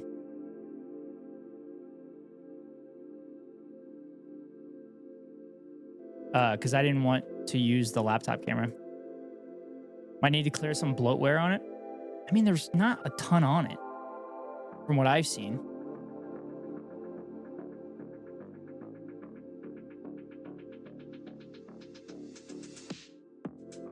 Also, it started downloading marbles on stream, so it's on my desktop right now.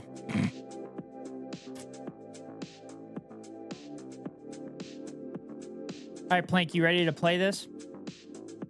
And we can chat in the Discord if you want. Unless you're just fucking around in bed.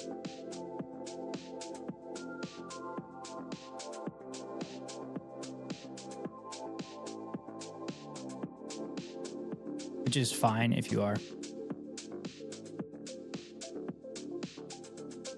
What are we playing? Well, we can play Suika together. We can play against one another.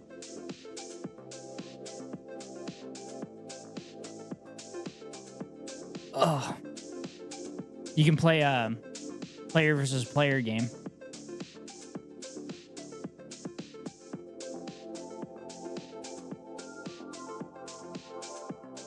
So if you go to... Hold on. Give me a few minutes, making more tea. Okay, no problem.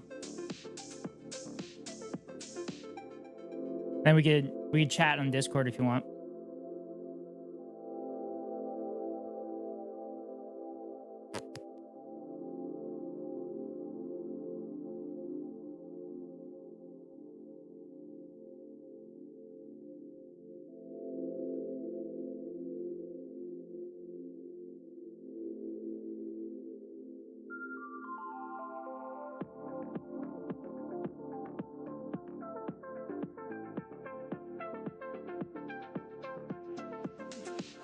All right.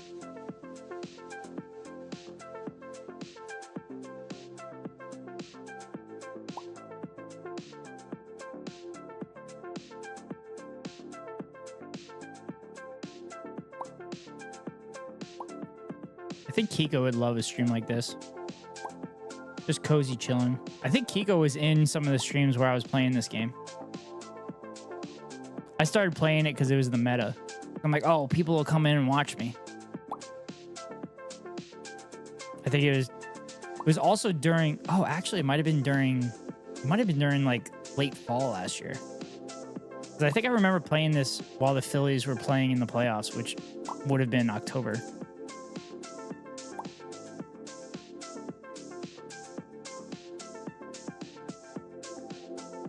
God, you have me trained so much. I'm waiting for you to start dropping football information.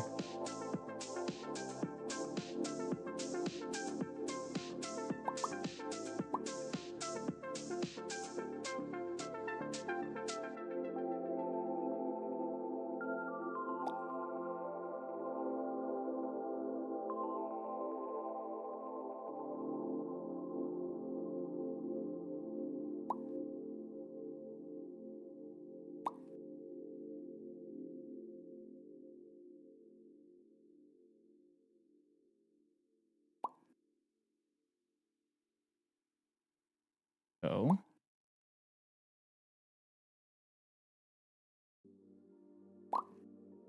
okay. Plop them all in there.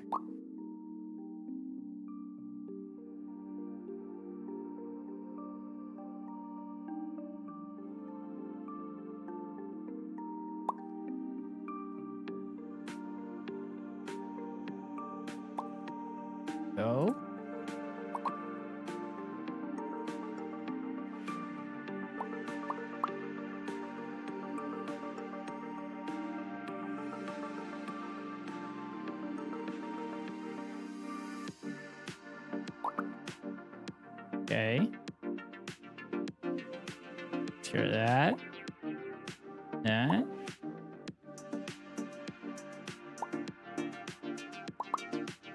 Go. Plop them all in there.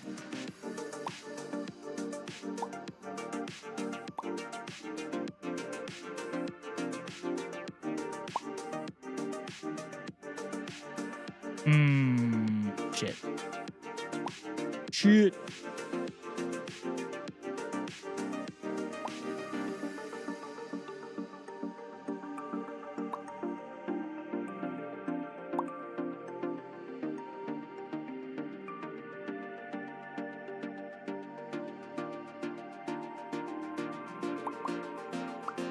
Here we go. Here we go. Right in there.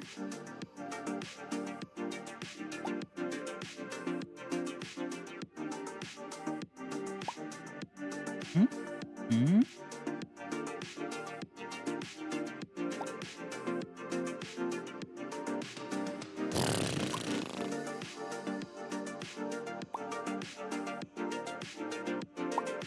Okay, for that. Drop it on in there.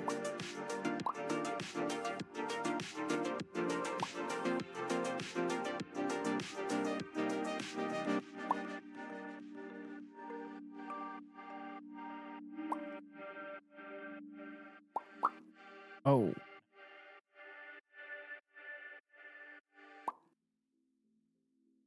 Ooh, that'll be good. That'll be real good. The strawberry there, and then I can drop another. No. I'll just have to wait.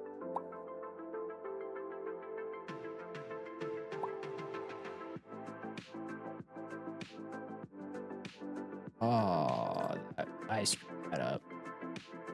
Oh, I doubly screwed that up. Shoot. Okay. Take care of that. And that.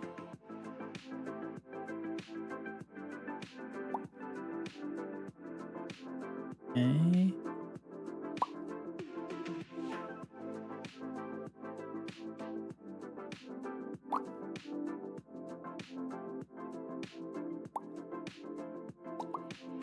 Oh, damn it. Son of a bitch.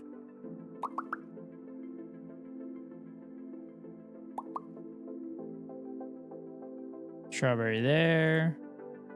And there, one there. There. Okay.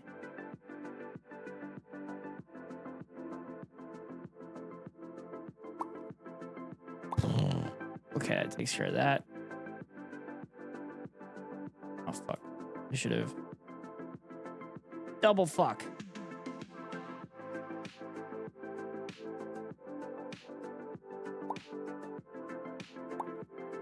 Switching PCs? Okay.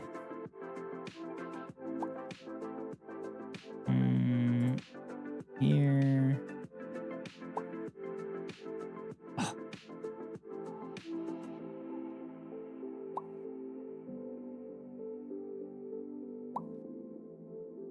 Okay, it was probably good that I matched with that one.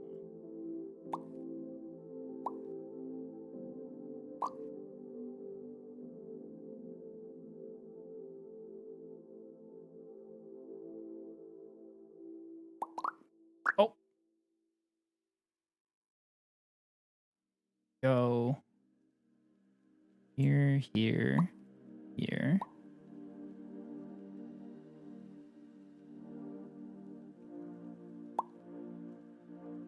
Shit.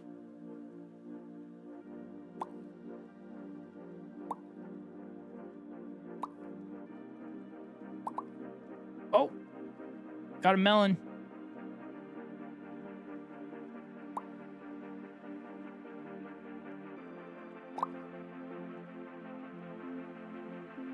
There we go.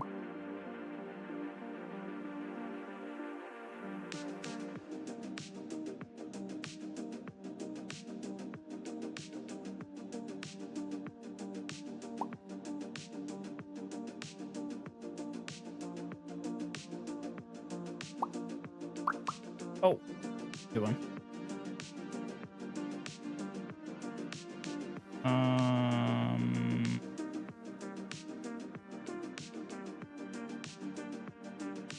Hot damn. God damn it.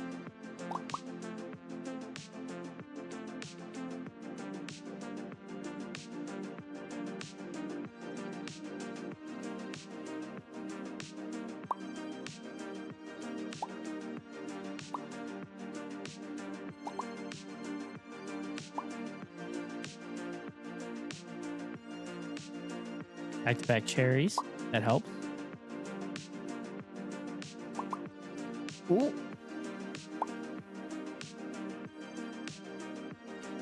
No! Fuck. Damn it.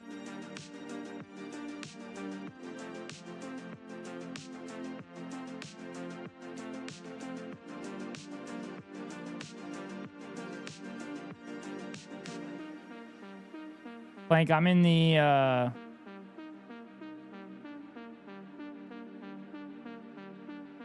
I'm in the voice channel. Whenever you're ready. Yeah, I'm in there. Oh. Were you in there? Were you in there the whole time? No, I just came in and I probably said what up too quickly. It didn't go through. Oh, okay. What's up? You understand this game now? Yeah. I don't think I have like the thing off by heart, like what turns into what, like completely, but Yeah, should be fine. It shows you on the right Okay. side. Oh, it doesn't? Like when you're playing, it has it right next to it. What turns into what?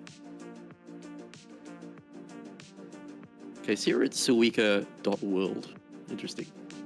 Yeah, you're logged into Twitch, right? Yeah. No. Logged in? Yes. Yeah, on that Suika world page, you're logged in, right?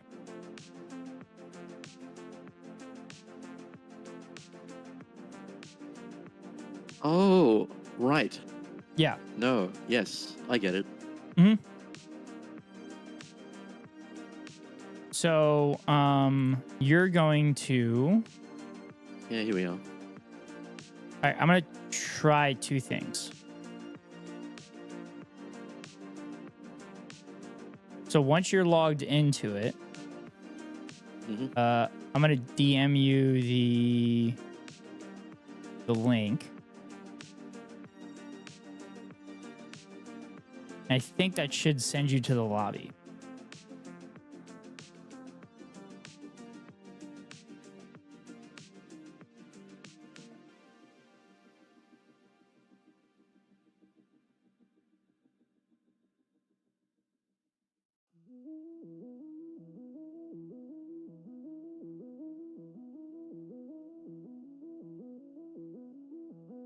It's an invalid lobby code.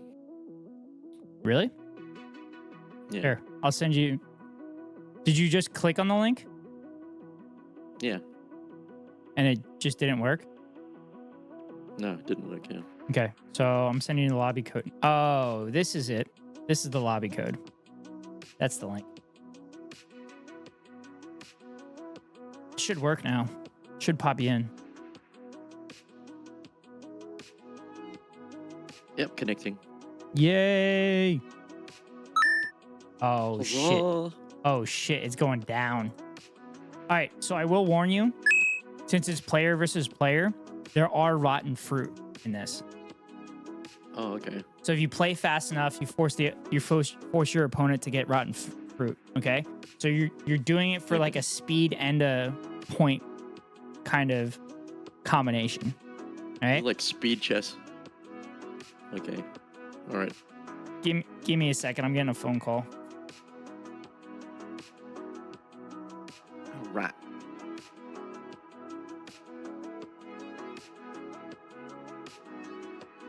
Oh, it's a dropping us.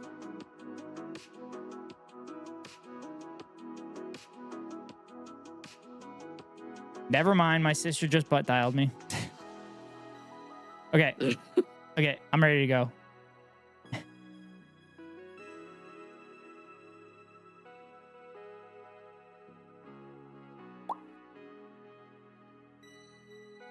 Oh, crap.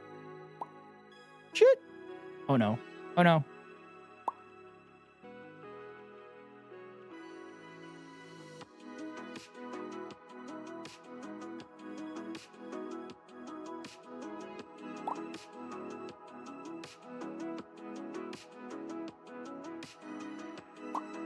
Can't remember how you get rid of rotten fruit. I wonder if it just takes up space. I think it does. Oh, when you drop rotten fruit to the same thing, it takes it off the board. Oh, right, okay. Uh, I'm already making massive errors of judgment here. Dude, could you imagine Kiko playing this game and panicking? Yeah.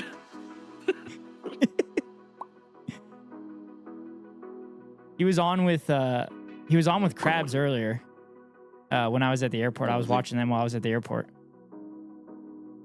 I was actually like just across the river from Krabs, apparently. What the fuck was that? Okay.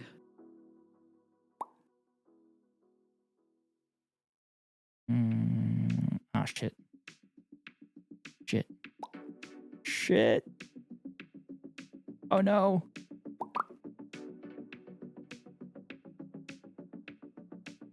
This is... Oh my god, you gave me an enormous rotten one. Fuck.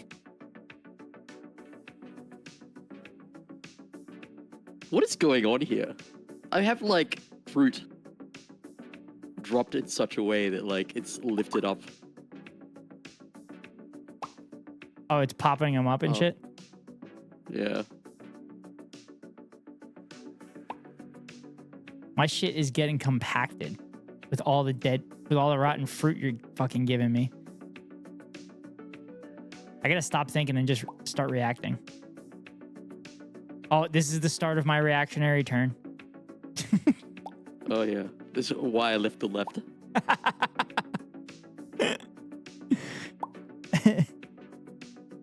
I got beaten in a game of Suika.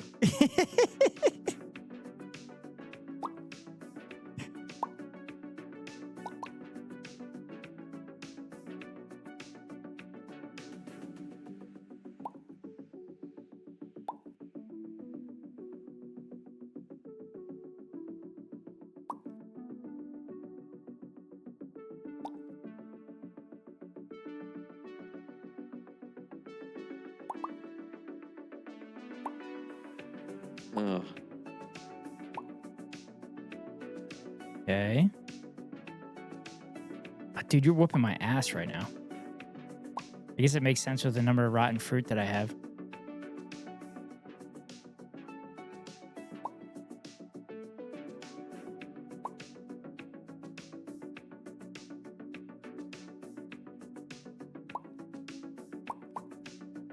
Oh shit, that was a bad time to get rotten fruit.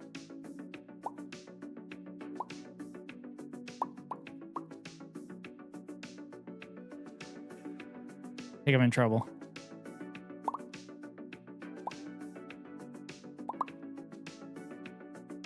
Plank, have you done Infinite Craft yet? No.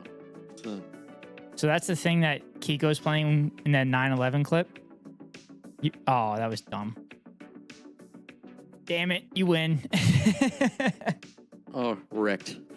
That was a sweet victory. Yeah, but that 9/11 clip, that's what we were playing, and you start from like fire, water, and like wind and stuff, and you basically try to formulate as many words as possible, and you try to formulate like new words and stuff. So I was thinking that we should do that at some point. Yeah, I'm down for that.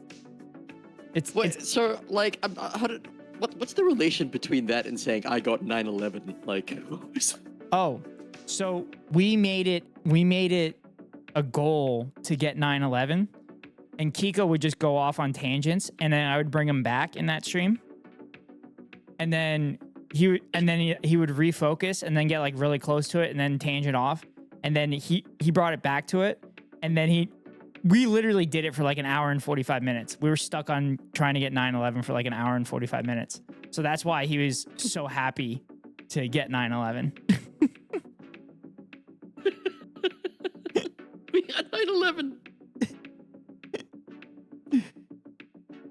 That's pretty awesome. Yeah, it was great. Rematch? Yeah, let's go.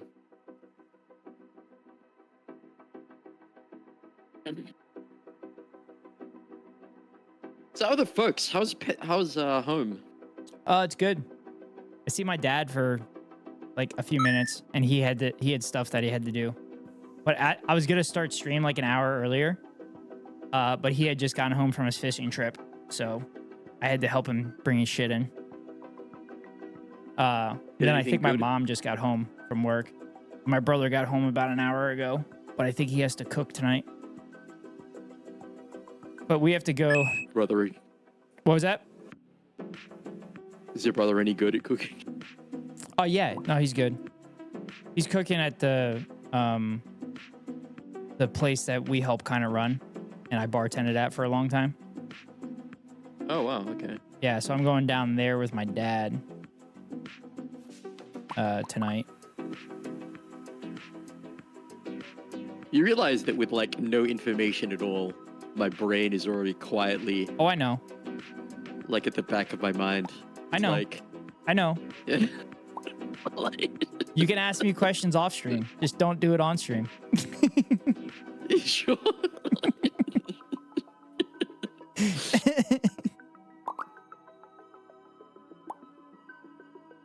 I know how your brain. Like- I know how your brain works.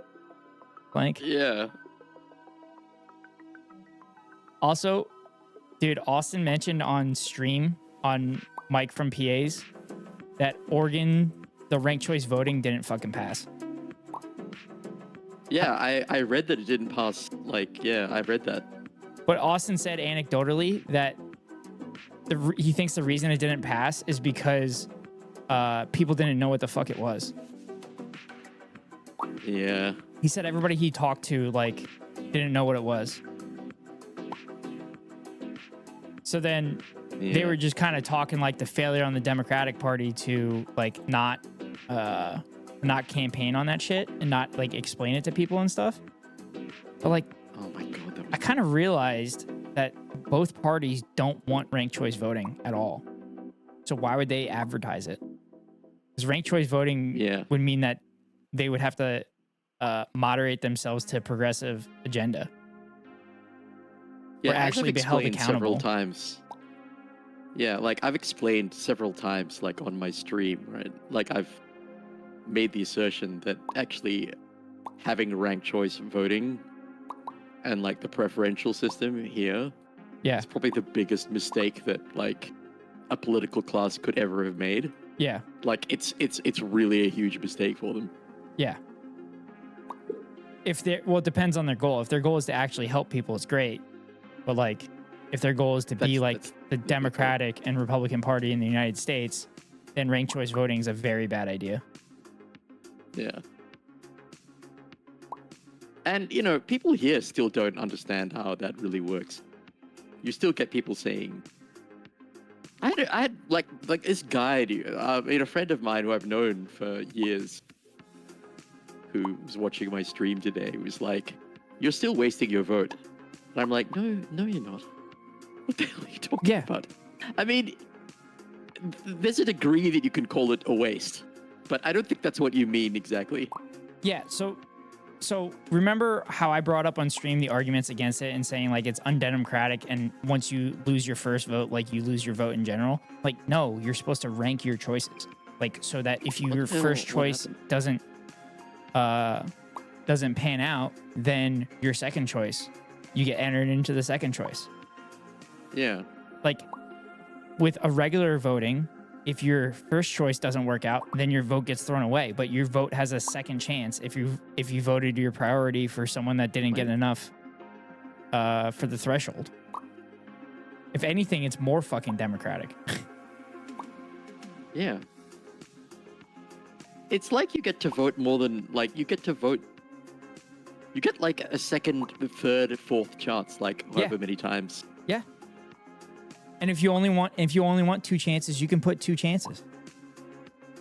Like, because I would probably never list a Republican candidate on my priority at all for the ranked choice. Yeah.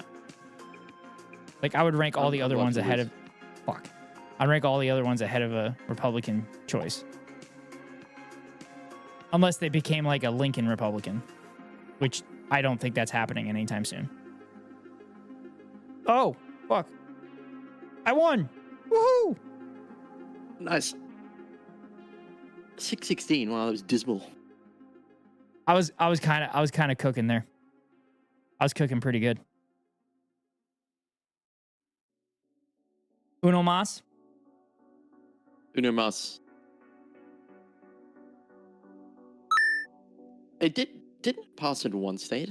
I think one state. I don't know which one it passed. I haven't Apparently, dove too deep into it yet. Whoa. apparently in Alaska, it's been around for a while. They were trying to repeal it, actually. Yeah.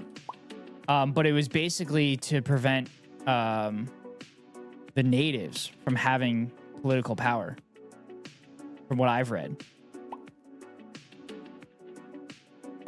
But like the ranked choice voting was like the only reason that was it Peralta won. She was like the first native in Alaska to win the last go around in the election.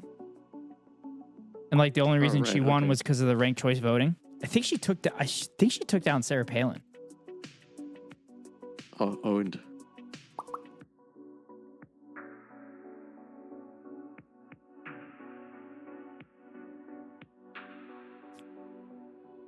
I tell you what, the ranked choice voting does throw off like election analysis like in real time, because obviously you're like checking to see if any candidate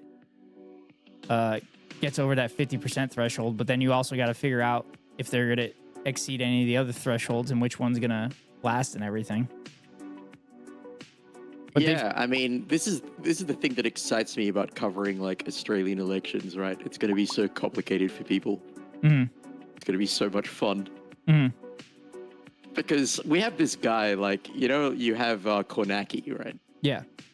We have our own like election nerd who's on the Australian Broadcasting Corporation, Anthony Green, and he's such a nerd. Like he has like all his he's got all the preferences laid out, and he just keeps talking like a rapid fire.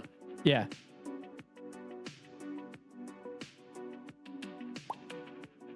Dude, that shit's like, not that it's exciting, but like it's kind of funny to see somebody get that excited over something like this. You know what I mean? Yeah. Also, when Kiko was on Krabs' stream this morning, he like switched characters like 5 or 6 times. It was kind of hilarious.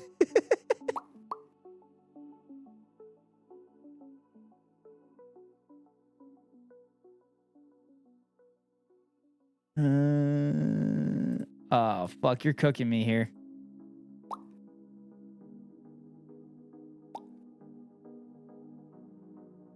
Yeah, it's all happening.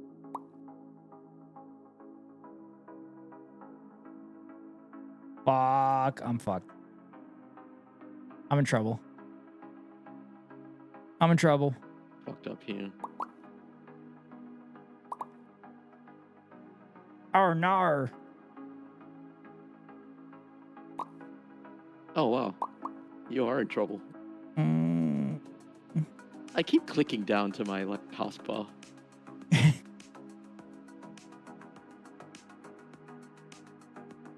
So, like, you can play fast and just completely screw the other person by having them keep getting rotten food.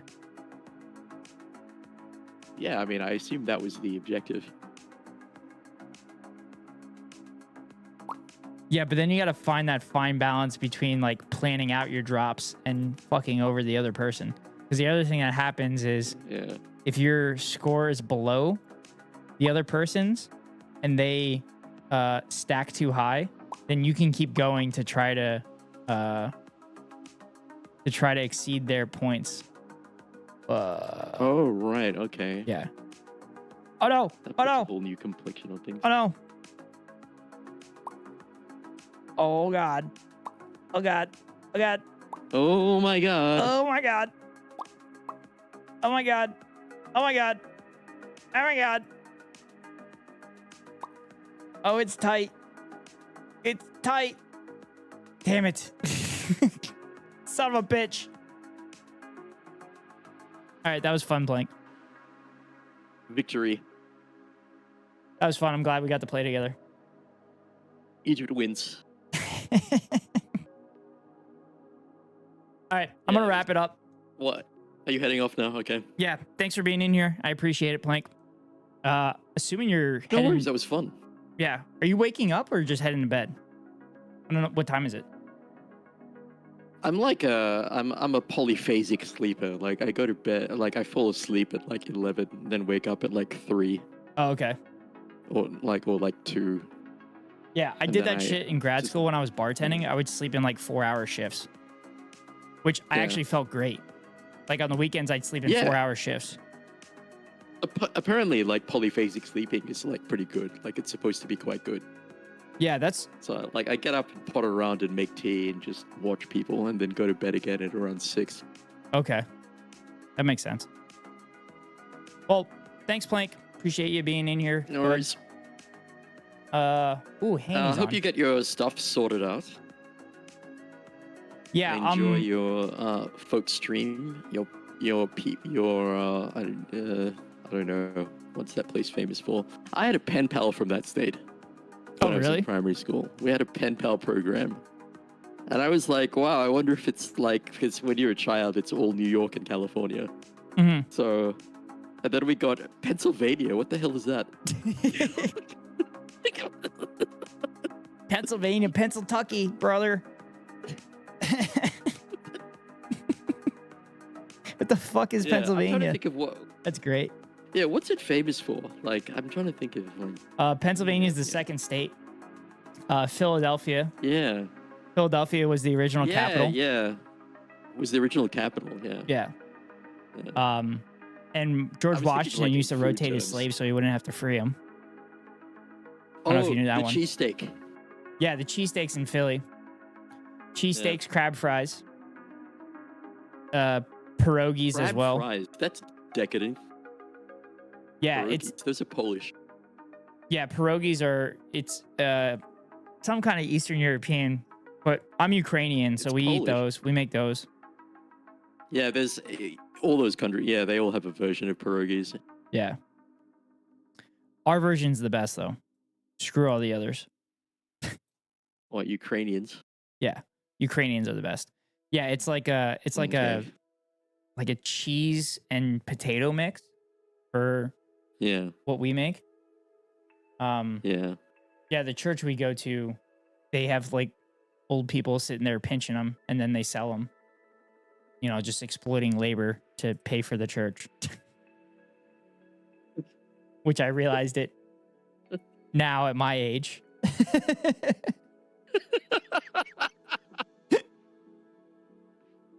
Total theft of labor, dude. Yeah.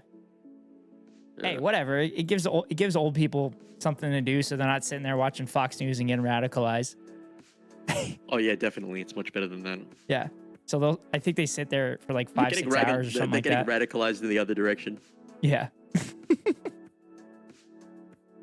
They're gonna. It's gonna be a second Red October. A second Red October? Anyway, you're wrapping up. Yeah, Red October was the October Revolution. Oh, really? Oh, I'm an idiot. See, I told you I need to read more.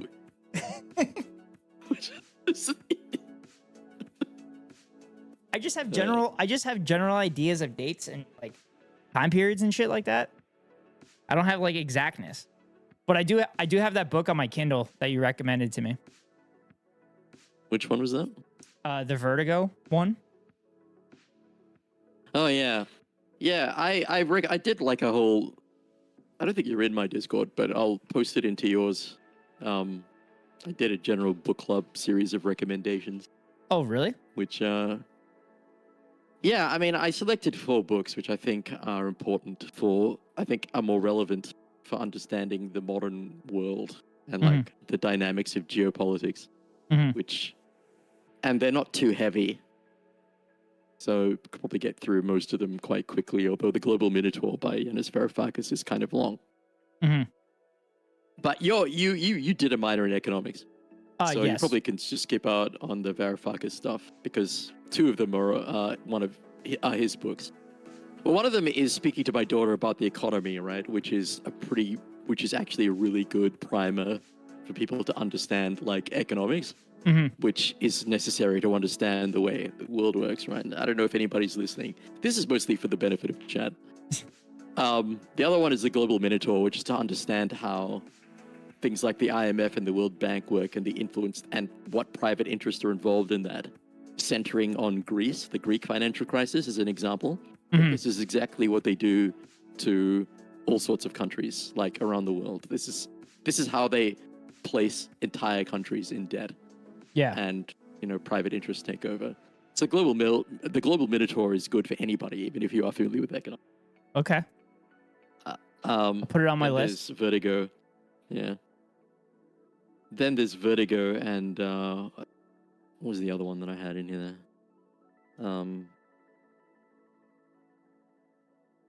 I don't think I have your Discord link. I'll send you an invite. Okay. If you're interested. Well, The Jakarta method. Oh yeah. I was told I would really like that. Soph and Double Scuff said I'd really like that. Yeah. By Vincent Bevins. That's important because this basically, well, they probably explained it too, like how regime change and mass slaughter is engineered by. I mean, this is being used not just in Indonesia, but in Iraq under Saddam when they originally sponsored him when he was a CIA asset. Pinochet, you can overlay this general strategy on any number of countries around the world. And then I had a bunch of Palestine-specific books, which you probably already know about. 100 Years' War of Palestine by Khalidi. You know about Ilan Pape and Finkelstein, and Orientalism by Edward Said. So, Plank, I do have to confess to you, I didn't read a lot of books. Oh, you didn't? No. Oh, no. I'm one of those, not read theory Andes. Yeah, I mean, to be honest, in terms of actual, political theory, outside of university reading, the stuff that we had to read, like Immanuel Kant and stuff like that, I've read, a couple of tracts by Stalin, actually, because the thing about Stalin is that he's actually an accessible writer. He's more entertaining. He's kind of witty. It's weird. Oh, really? Yeah. Trying to go into Marx is very dense. I don't know if you've ever tried to read Thomas Piketty. Yeah, but, I read Das Kapital, but it was a guy breaking down Das Kapital. So it would show Marx's entry, and then the guy would break it down in modern terms. I don't know if that technically counts as reading Das Kapital or not. Yeah, I mean, it probably it's not. It's not. I count it. It counts. Yeah. Just say you read it. I got the idea. So a lot of my kind of background with theory is from Hassan, and then just kind of finding various things online that explains it a little bit deeper and shit like that. I mean, I read some of Gramsci's letters. I read some tracts from Stalin. He mostly wrote essays, and the rest of it was Yanis Varoufakis essentially explaining those guys, and Noam Chomsky. I don't think really. It's not really important. Yeah. No matter what those nerds will say. No, I mean, it just solidifies and gives you a nice base to kind of analyze people's material conditions and everything. Yeah. I'm currently in the midst of reading Imperialism, the Highest Stage of Capitalism by Lenin. So I'm working my way through that. Oh, really? Yeah, but I'm How's that going? not very good because I don't sit down and read. But like, Okay, I need to do a new invite. as this winter Ignore that. goes on for like work and stuff, I'll have like more time because I'll have to sit there and try to get a job, whether I'm editing or just like reading. So, and then Is I'm there gonna. no caddying? What was that? Is there no caddying for? It's just Okay, I slower. just sent you an invite. Yeah, it's just Okay. it's just slower. It's not as like I don't get assigned jobs as easily. Oh, right. Okay. So sometimes I'll just have to go Well, in there and yeah. sit in there. Is there skiing in Oregon? Like, you do like? Yeah, there is. It's kind of more the center and east side of the state. Center and East. Oh, okay. Weirdos. And north central too. Like everybody talks about it. Like fuck, there's a mountain there. I can't remember what the name of it is. But everybody talks about like that the one mountain up there. Not Mount Hood, is it? What was that? It's not Mount Hood, is it? Yeah, it's Mount Hood. Mount Hood. Okay, I've been up there. Yeah. Yeah, it's really nice, although it wasn't during winter. Mm-hmm. I've been to Rainier in like March, but I didn't do any like skiing or anything. I just kind of walked up it a little bit. March is what? Is that a cold time? Is it? That's the back end. Yeah, it would be. That's the It's back warm end for of us. the winter. Yeah. So that's actually when I moved back. That's actually when I moved Right. back. So I went from like being in the tropics to being in the fucking snow in like a very short period of time. You know, the first time I saw snow was in the States when I went to Boston. Oh, really? That was the first Oh, you time probably I saw a ever lot of saw- fucking snow up there. Yeah. And then, like, it was nice at first, like, it was a new experience. And then, like, because it was kind of at the end of the snowy period. Yeah. And then it just got gross. Like, Yes. Yeah. all the snow gets dirty. And, like, Yep. yeah. And you can no longer eat it. Not that you should really eat it in the first place. Yeah, no, I wasn't eating any of that shit. I assume people piss in it. Oh, well, yeah. You make holes in it and you spell shit out in the snow. It's awesome. Yeah, I saw that for an ad, Canadians for Canadian beer. Sounds about right. Boston was also like was my first. There is so many things you see in like Hollywood movies, right? Which, like, are kind of depicted as commonplace, like happening in America. Mm-hmm. Like, which I saw for the first time when I was because, though I actually landed like the first port of call, like when you land there, you land in. Well, in my flight, it was New York, and then I didn't stay in New York long that time. I basically got a connecting flight out to Logan, and then it was Boston, so that was my first time there. And like, so you go around and you see like the giant cars, like the average size of cars in America. Yeah. Is just incredible. Like, it's massive. You have these massive trucks just everywhere, and you're like, wow, what do you need? Yeah. These are really big cars. Yeah. Don't get hit by anything. It's stupid. It doesn't make any sense.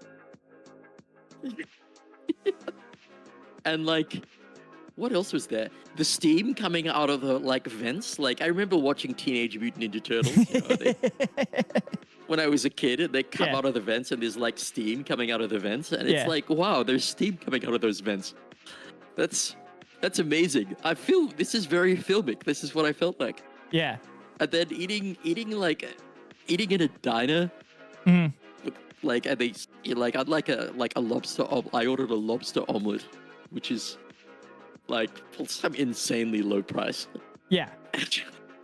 And they serve you like, I don't know, like an entire farm's worth of eggs, and like an entire lobster or something is in there. It's just like I I can't finish this. I'm leaving behind a plate of lobster. Well, Because I cannot physically fit any more in my stomach. yeah. A So tiny like Australian the funny part is Asian stomach. they used to feed lobster to like prisoners and shit, and there was actually a prison riot because of it, because it was a bottom feeder. So the prisoners were pissed that they were Yeah. getting served lobster, and then it Yeah. obviously became the Yeah, I delicacy read it about is that. today. Fucking rich people spoil everything. Yeah, that's how it always works. But yeah, the shirt that I have, it's from the Cola Corporation, and they have a lot of like merch that you would probably like, Plank. They have You a want, sorry?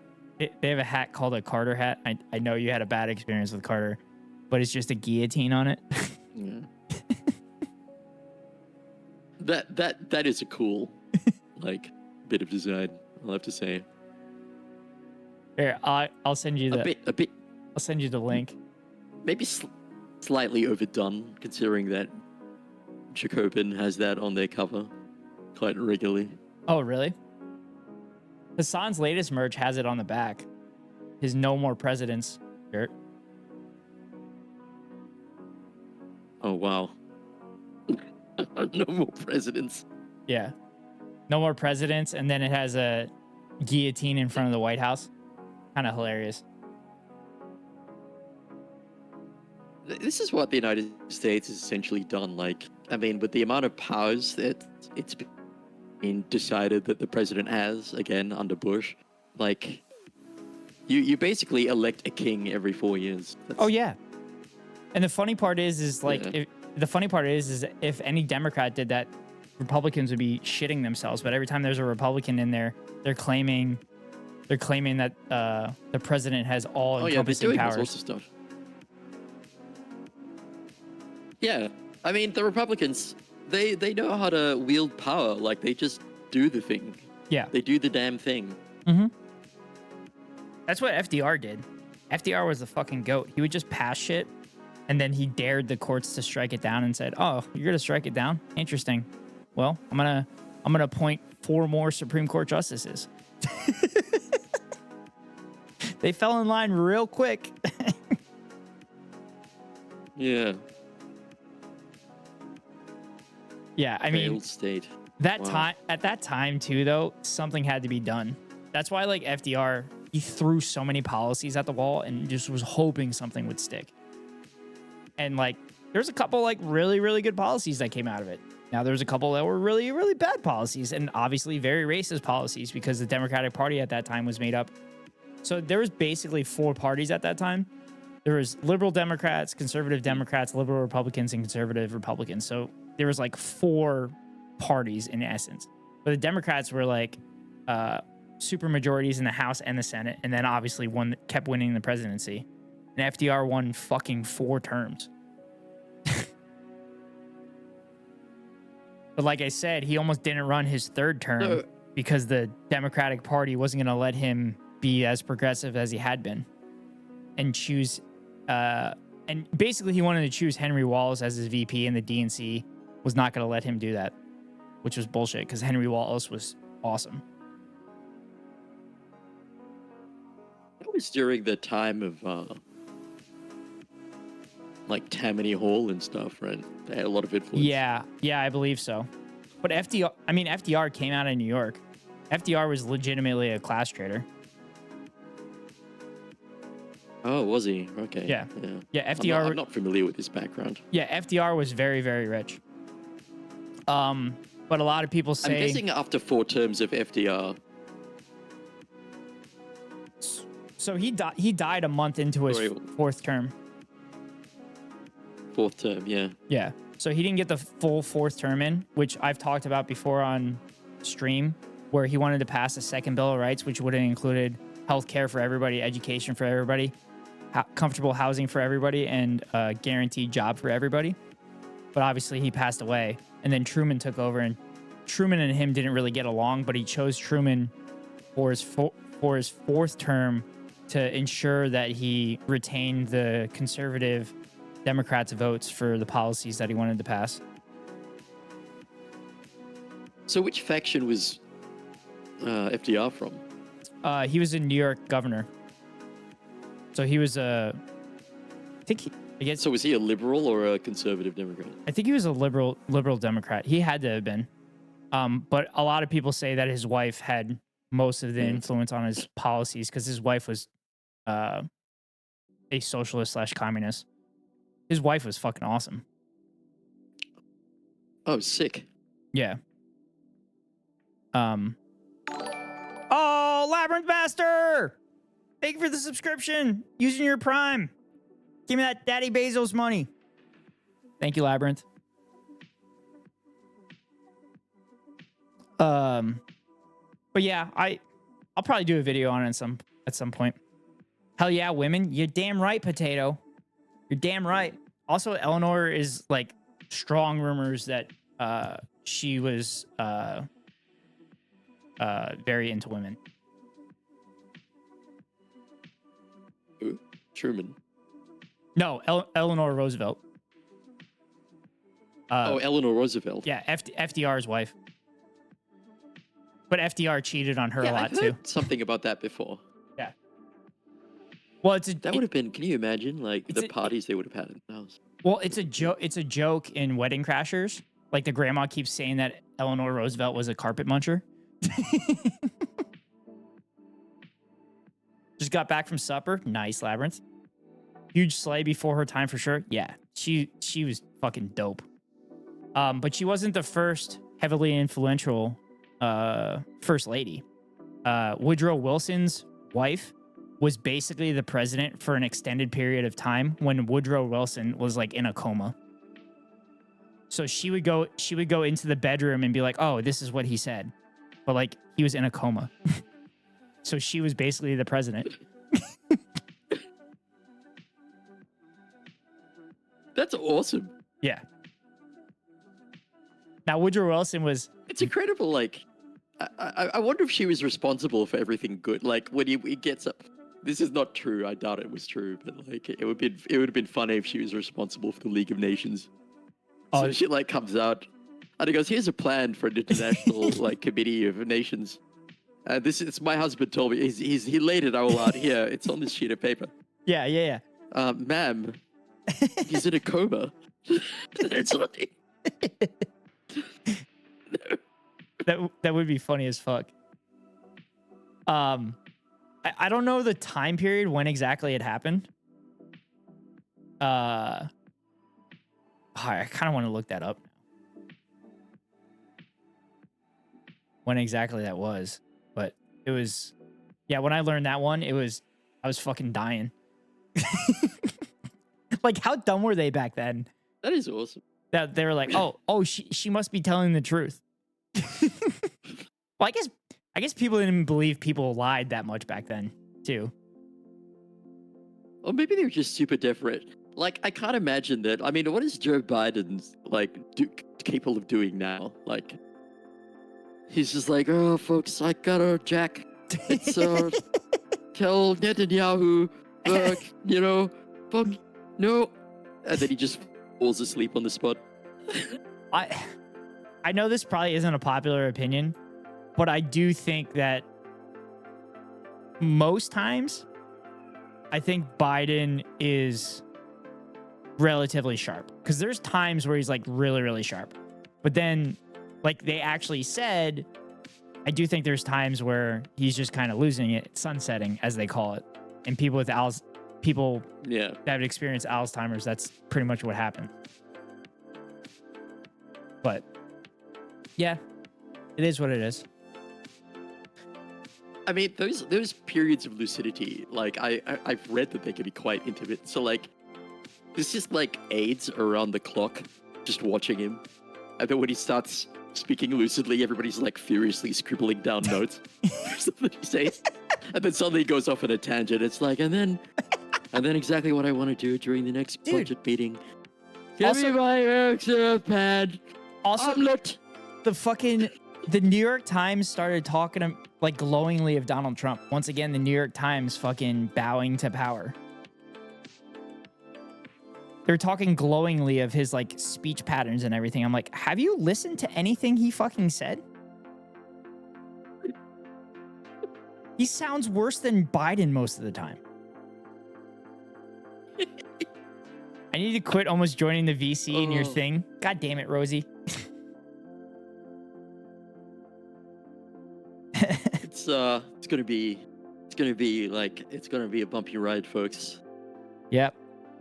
Like Although, yeah, I was actually sure that Biden would die in office, but it's possible that Trump may die in office. Like when I think about it, because his diet appears to be a lot less healthy. I mean, So there's every chance he could keel over, and we can get JD Vance, baby. JD Vance, Psychopath. JD Vance, Fucking psychopath. President Vance. But you saw that speech, right, where he was talking about bullying foreign countries? Wait, Vance or Trump? Vance.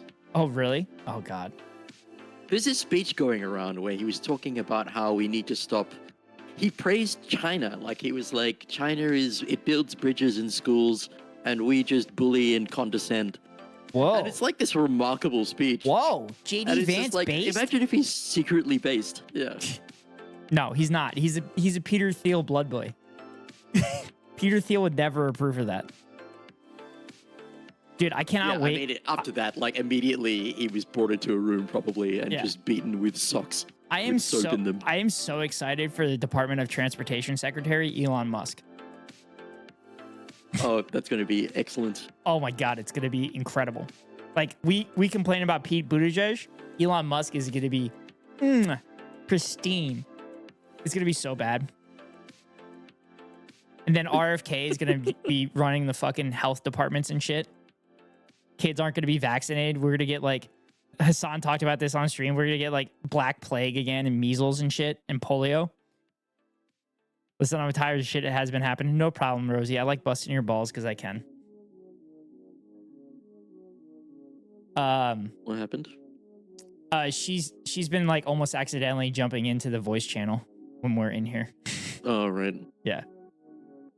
Fuck, there was something else I was saying. Oh, the absolute funniest thing would be if Joe Biden would drop out the week before inauguration so that Kamala Harris becomes the 47th president of the United States and just completely fucks Trump and Trump t-shirt sellers that all have 47 on it.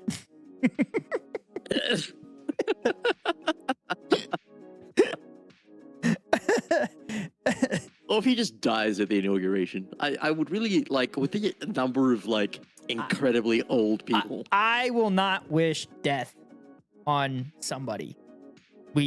No, I don't wish death, but it would be funny if it happened. That's what I'm It'd saying. be sad, but looking back on it, it might be.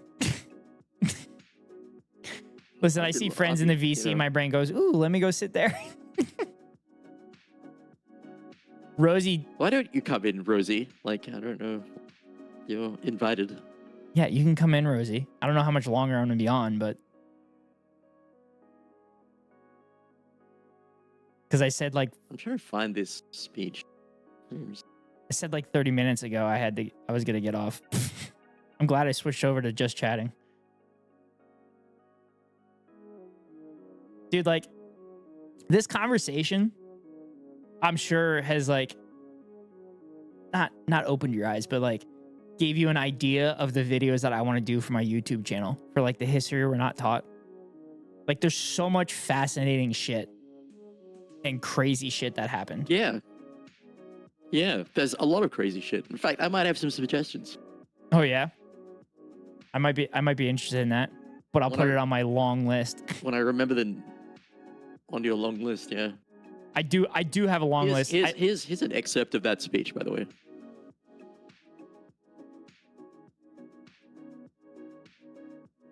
God, no, I sound like shit today. Rosie, you always sound like shit. Kidding. I'm kidding. It was an easy joke.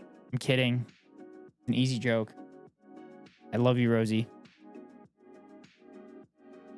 Oh, he's on the floor? He's on the floor doing this? Yeah. Here, I'll share it in the Discord so you can react live to it.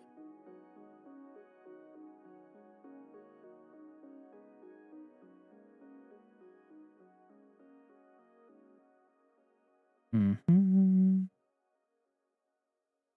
Oh my god, the PC is running slow.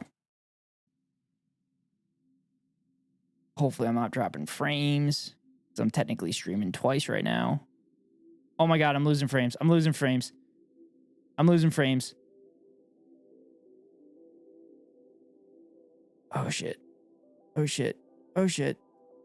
Where's that music? Uh, Oh, I okay, we close the stream. I have music playing. Built a foreign policy of Okay. hectoring and moralizing and lecturing countries that don't want anything to do with it. The Chinese have a foreign policy of building roads and bridges and feeding poor people, and I think that we should pursue a foreign policy, a diplomacy of respect, and a foreign policy that is not rooted in moralizing. It's rooted in the national interest of this country. Because Ambassador Sullivan is at the lead of moralizing instead of pursuing America's national interest, I object. You have Huh. What? Okay. Why did he just say like really good shit? We have built a foreign policy. What the fuck? Yeah. Weird. I'm assuming he's talking about an ambassador for China.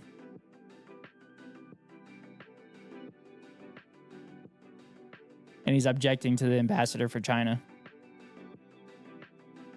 God, he has so many bad clips. I wonder because like isn't this a thing where he was like his best friend was a trans person when he Yes. was in Yeah. college? In college. Like something like that. Like he has all these or he has all this Oh, incongruous no, sorry. stuff in his In background. college, he used to cross dress for parties and stuff. But before, there we go, yeah. before he got into office, he had neighbors or something or whatnot, and I think they were trans. I think I remember that. All right. Yeah. Yeah. That's crazy. So it'd be funny if he just like if JD Vance becomes president, he's like, nope, I'm actually vanguardist. Yeah. What if he And starts? just, like appears. What if he starts fucking dropping New Deal policies and shit? Just completely reforming the entire Republican Party from Trumpism to like Lincoln Republicanism. Yeah. And they follow because They have to because they're mean- Republicans. yeah, because they're Republicans. And because those policies are immensely popular, and like Yeah. all the voters will be like, yeah, because Yeah. it's a Republican Yeah. policy. Yeah. And he starts appearing in the White House wearing like black leather coats with like stars on them. And, like, What? Black leather coats with stars? yeah, like black leather coats with like red collar tabs with a gold star, like because he's a communist. Oh, okay.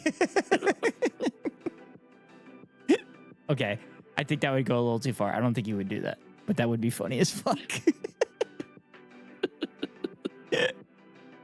And starts demanding like that the Marines do goose steps. Dude, I never understood the goose stepping thing. It is cool though. It is cool to see Yeah, I mean it's everybody in a uniform march walk like that. yeah, especially the quick goose step that the Russians do. That's always like and Eastern countries tend to do. Yeah. I don't think the United States has ever done anything like that before. I feel like they've always just done regular marches. Might be wrong though. Yeah, it's all part of the whole thing. You can't appear militaristic. But as long as you should just be militaristic as much as possible and have a massive, overpowering military, but just don't act like it's overly militaristic. Dude, my fucking favorite part about Trump's last presidency is that he wanted a military parade so fucking bad, but the infrastructure in the United States is so awful that it couldn't withstand the weight of a tank. Oh, yeah. Yeah. I'm like, I imagine that's a priority in downtown Moscow. The fleet must be strong enough that's the most most fucking incredible part about that. And like we're just surviving on New Deal infrastructure and everything. And it's just fucking falling apart now. It's Oh, that's good crazy. It's crazy that the United States infrastructure has lasted this long. It's like 80 years at this point. Almost 80 years old. Like We have, like I guess technically the interstate was the 50s and shit. But Yeah, that was Eisenhower, wasn't it? yeah, and Eisenhower got the idea from fucking from the Nazis. Oh yeah, I remember that. Yeah, Yeah, so the he did Autobahn. he did a study, or they did a test where they had a military squadron go from coast to coast and see how long it would take, and then he remembered the Autobahn from his time in World War II. So that's where he's like, he had the military like get from coast to coast to show like it takes too long, so he could take that to Congress and be like, oh, see, if we build like an interstate system, we can militarize quickly and do all this shit and whatnot. Can you imagine like a bunch of GIs like driving down the Autobahn and they're like, damn, Dude, I guarantee that these roads happened. are good. I guarantee that shit happened. I actually had a conversation with my dad once. I think we were driving up to Penn State actually. And my dad and I, we just bullshit about anything and everything. And we were talking about like the interstates and the roads and whatnot. And I think I brought up the German Autobahn. He's like, yeah, that's because the German Autobahn makes it like a foot thick of concrete. He's like, the United States settled to like 4 to 6 inches of concrete or something like that. So that's why like the American interstate system and just kind of infrastructure in general is dog shit. But like if they would have done it like a foot thick of concrete, the infrastructure would have been great. And it wouldn't require as much maintenance and everything. Oh wow, I wonder how deep our shit is. Because maintenance goes on all the time here. Yeah. And again, that was Because they're coming from my trying to use up their dad. budget. That was coming from my dad. So like I could look it up and the information may not be 100% correct, but he's usually pretty knowledgeable about a lot of that shit. Because him and I are very similar in that ilk. Where if we're interested in something, we just kind of look it up. And plus, his brother is a knower of all things. But ever since everybody has a smartphone now, it doesn't happen nearly as often as it used to. Dude, I hate that. It's actually hilarious because I vividly remember a conversation where we were sitting there and my uncle brought up some like ridiculous fact.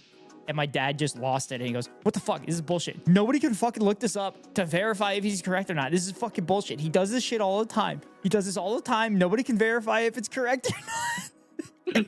And my uncle's dying laughing.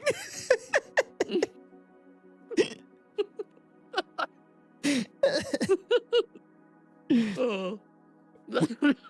We have a very fun family. That's actually a good story. Yeah. God, I have so many stories. Maybe one of these times I'll get my brother on stream with me when I'm home. Either this trip or when I come home for Christmas. But all right, Plank, it was nice catching up with you, man. Nice playing games with you. Nice bullshitting with you too. Yeah, nice shooting the shit. Yep. Enjoy the game tomorrow. 2 days from now. Well, technically it'll be tomorrow for you. But yeah, I'll try. It'll be hard. Oh yeah, it is. I do plan on posting on my Instagram. I'll probably post stories and shit. I was thinking about potentially like streaming one of our beer ball games or beer pong games. But You should. I don't want to potentially dox ourselves. I'd have to talk to the other people too. But It's content, dude. It's premium content. yeah, I mean, I could just film it too and edit it. Finishing up the stream here? Yes, I am, Labyrinth. Oh, shit. The person I was going to raid is Yeah, I gotta head off to bed actually. Otherwise, I'm gonna be too exercised to go to sleep at 6. Okay, cool. All right, catch you around. Thank Yep. you for hosting the fun times. Hello, Hori. Hello, Labs. Hi, Hori. Bye, What's up, Bye, brother? Labs. What's up, brother? All right, see you, Plank. Have a good night. Have a good night's sleep. Ciao. All right, chat. That's going to be it from me tonight. We're going to send you over to a good friend, though. No Friday, right, Ghost? So, Labyrinth, I am planning to go live tomorrow morning. So, if you're around in the morning and I can get locked down downloading on this and it doesn't fuck everything up, I'll play in the morning. But if people aren't awake, then no problem. I'll just do like React content or something like that. But no Friday night, because I'm on the East Coast now. But we're gonna raid a friend of ours that we haven't raided in a while. We're gonna go over to Lisi. We're gonna head on over to Lisi. She's a cozy streamer. She actually was one of the reasons I got affiliate. She's doing a cozy supermarket simulator. I'll do morning Friday and night Friday. Okay, no problem. I don't know what time I'm going live yet, but I don't know. Good to see you for a tiny bit. Yeah, good to see you too, Hori. I'm on the East Coast now, so I don't go live as late. But all right, chatters. Sending you over to Lishi. This was fun. I'm glad this proof of concept worked. I'm gonna have to figure out the internet thing though. But chat, first messages are for those that are not subscribed. Second two messages are for those that are subscribed. Go say hi to Lishi. Go have fun over there. He's a wonderful human being.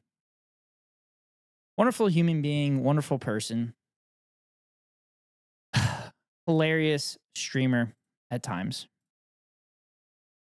But anyway, thank you all so much. So wherever you are in the world, good morning, good afternoon, and good night. See y'all later. Free Palestine.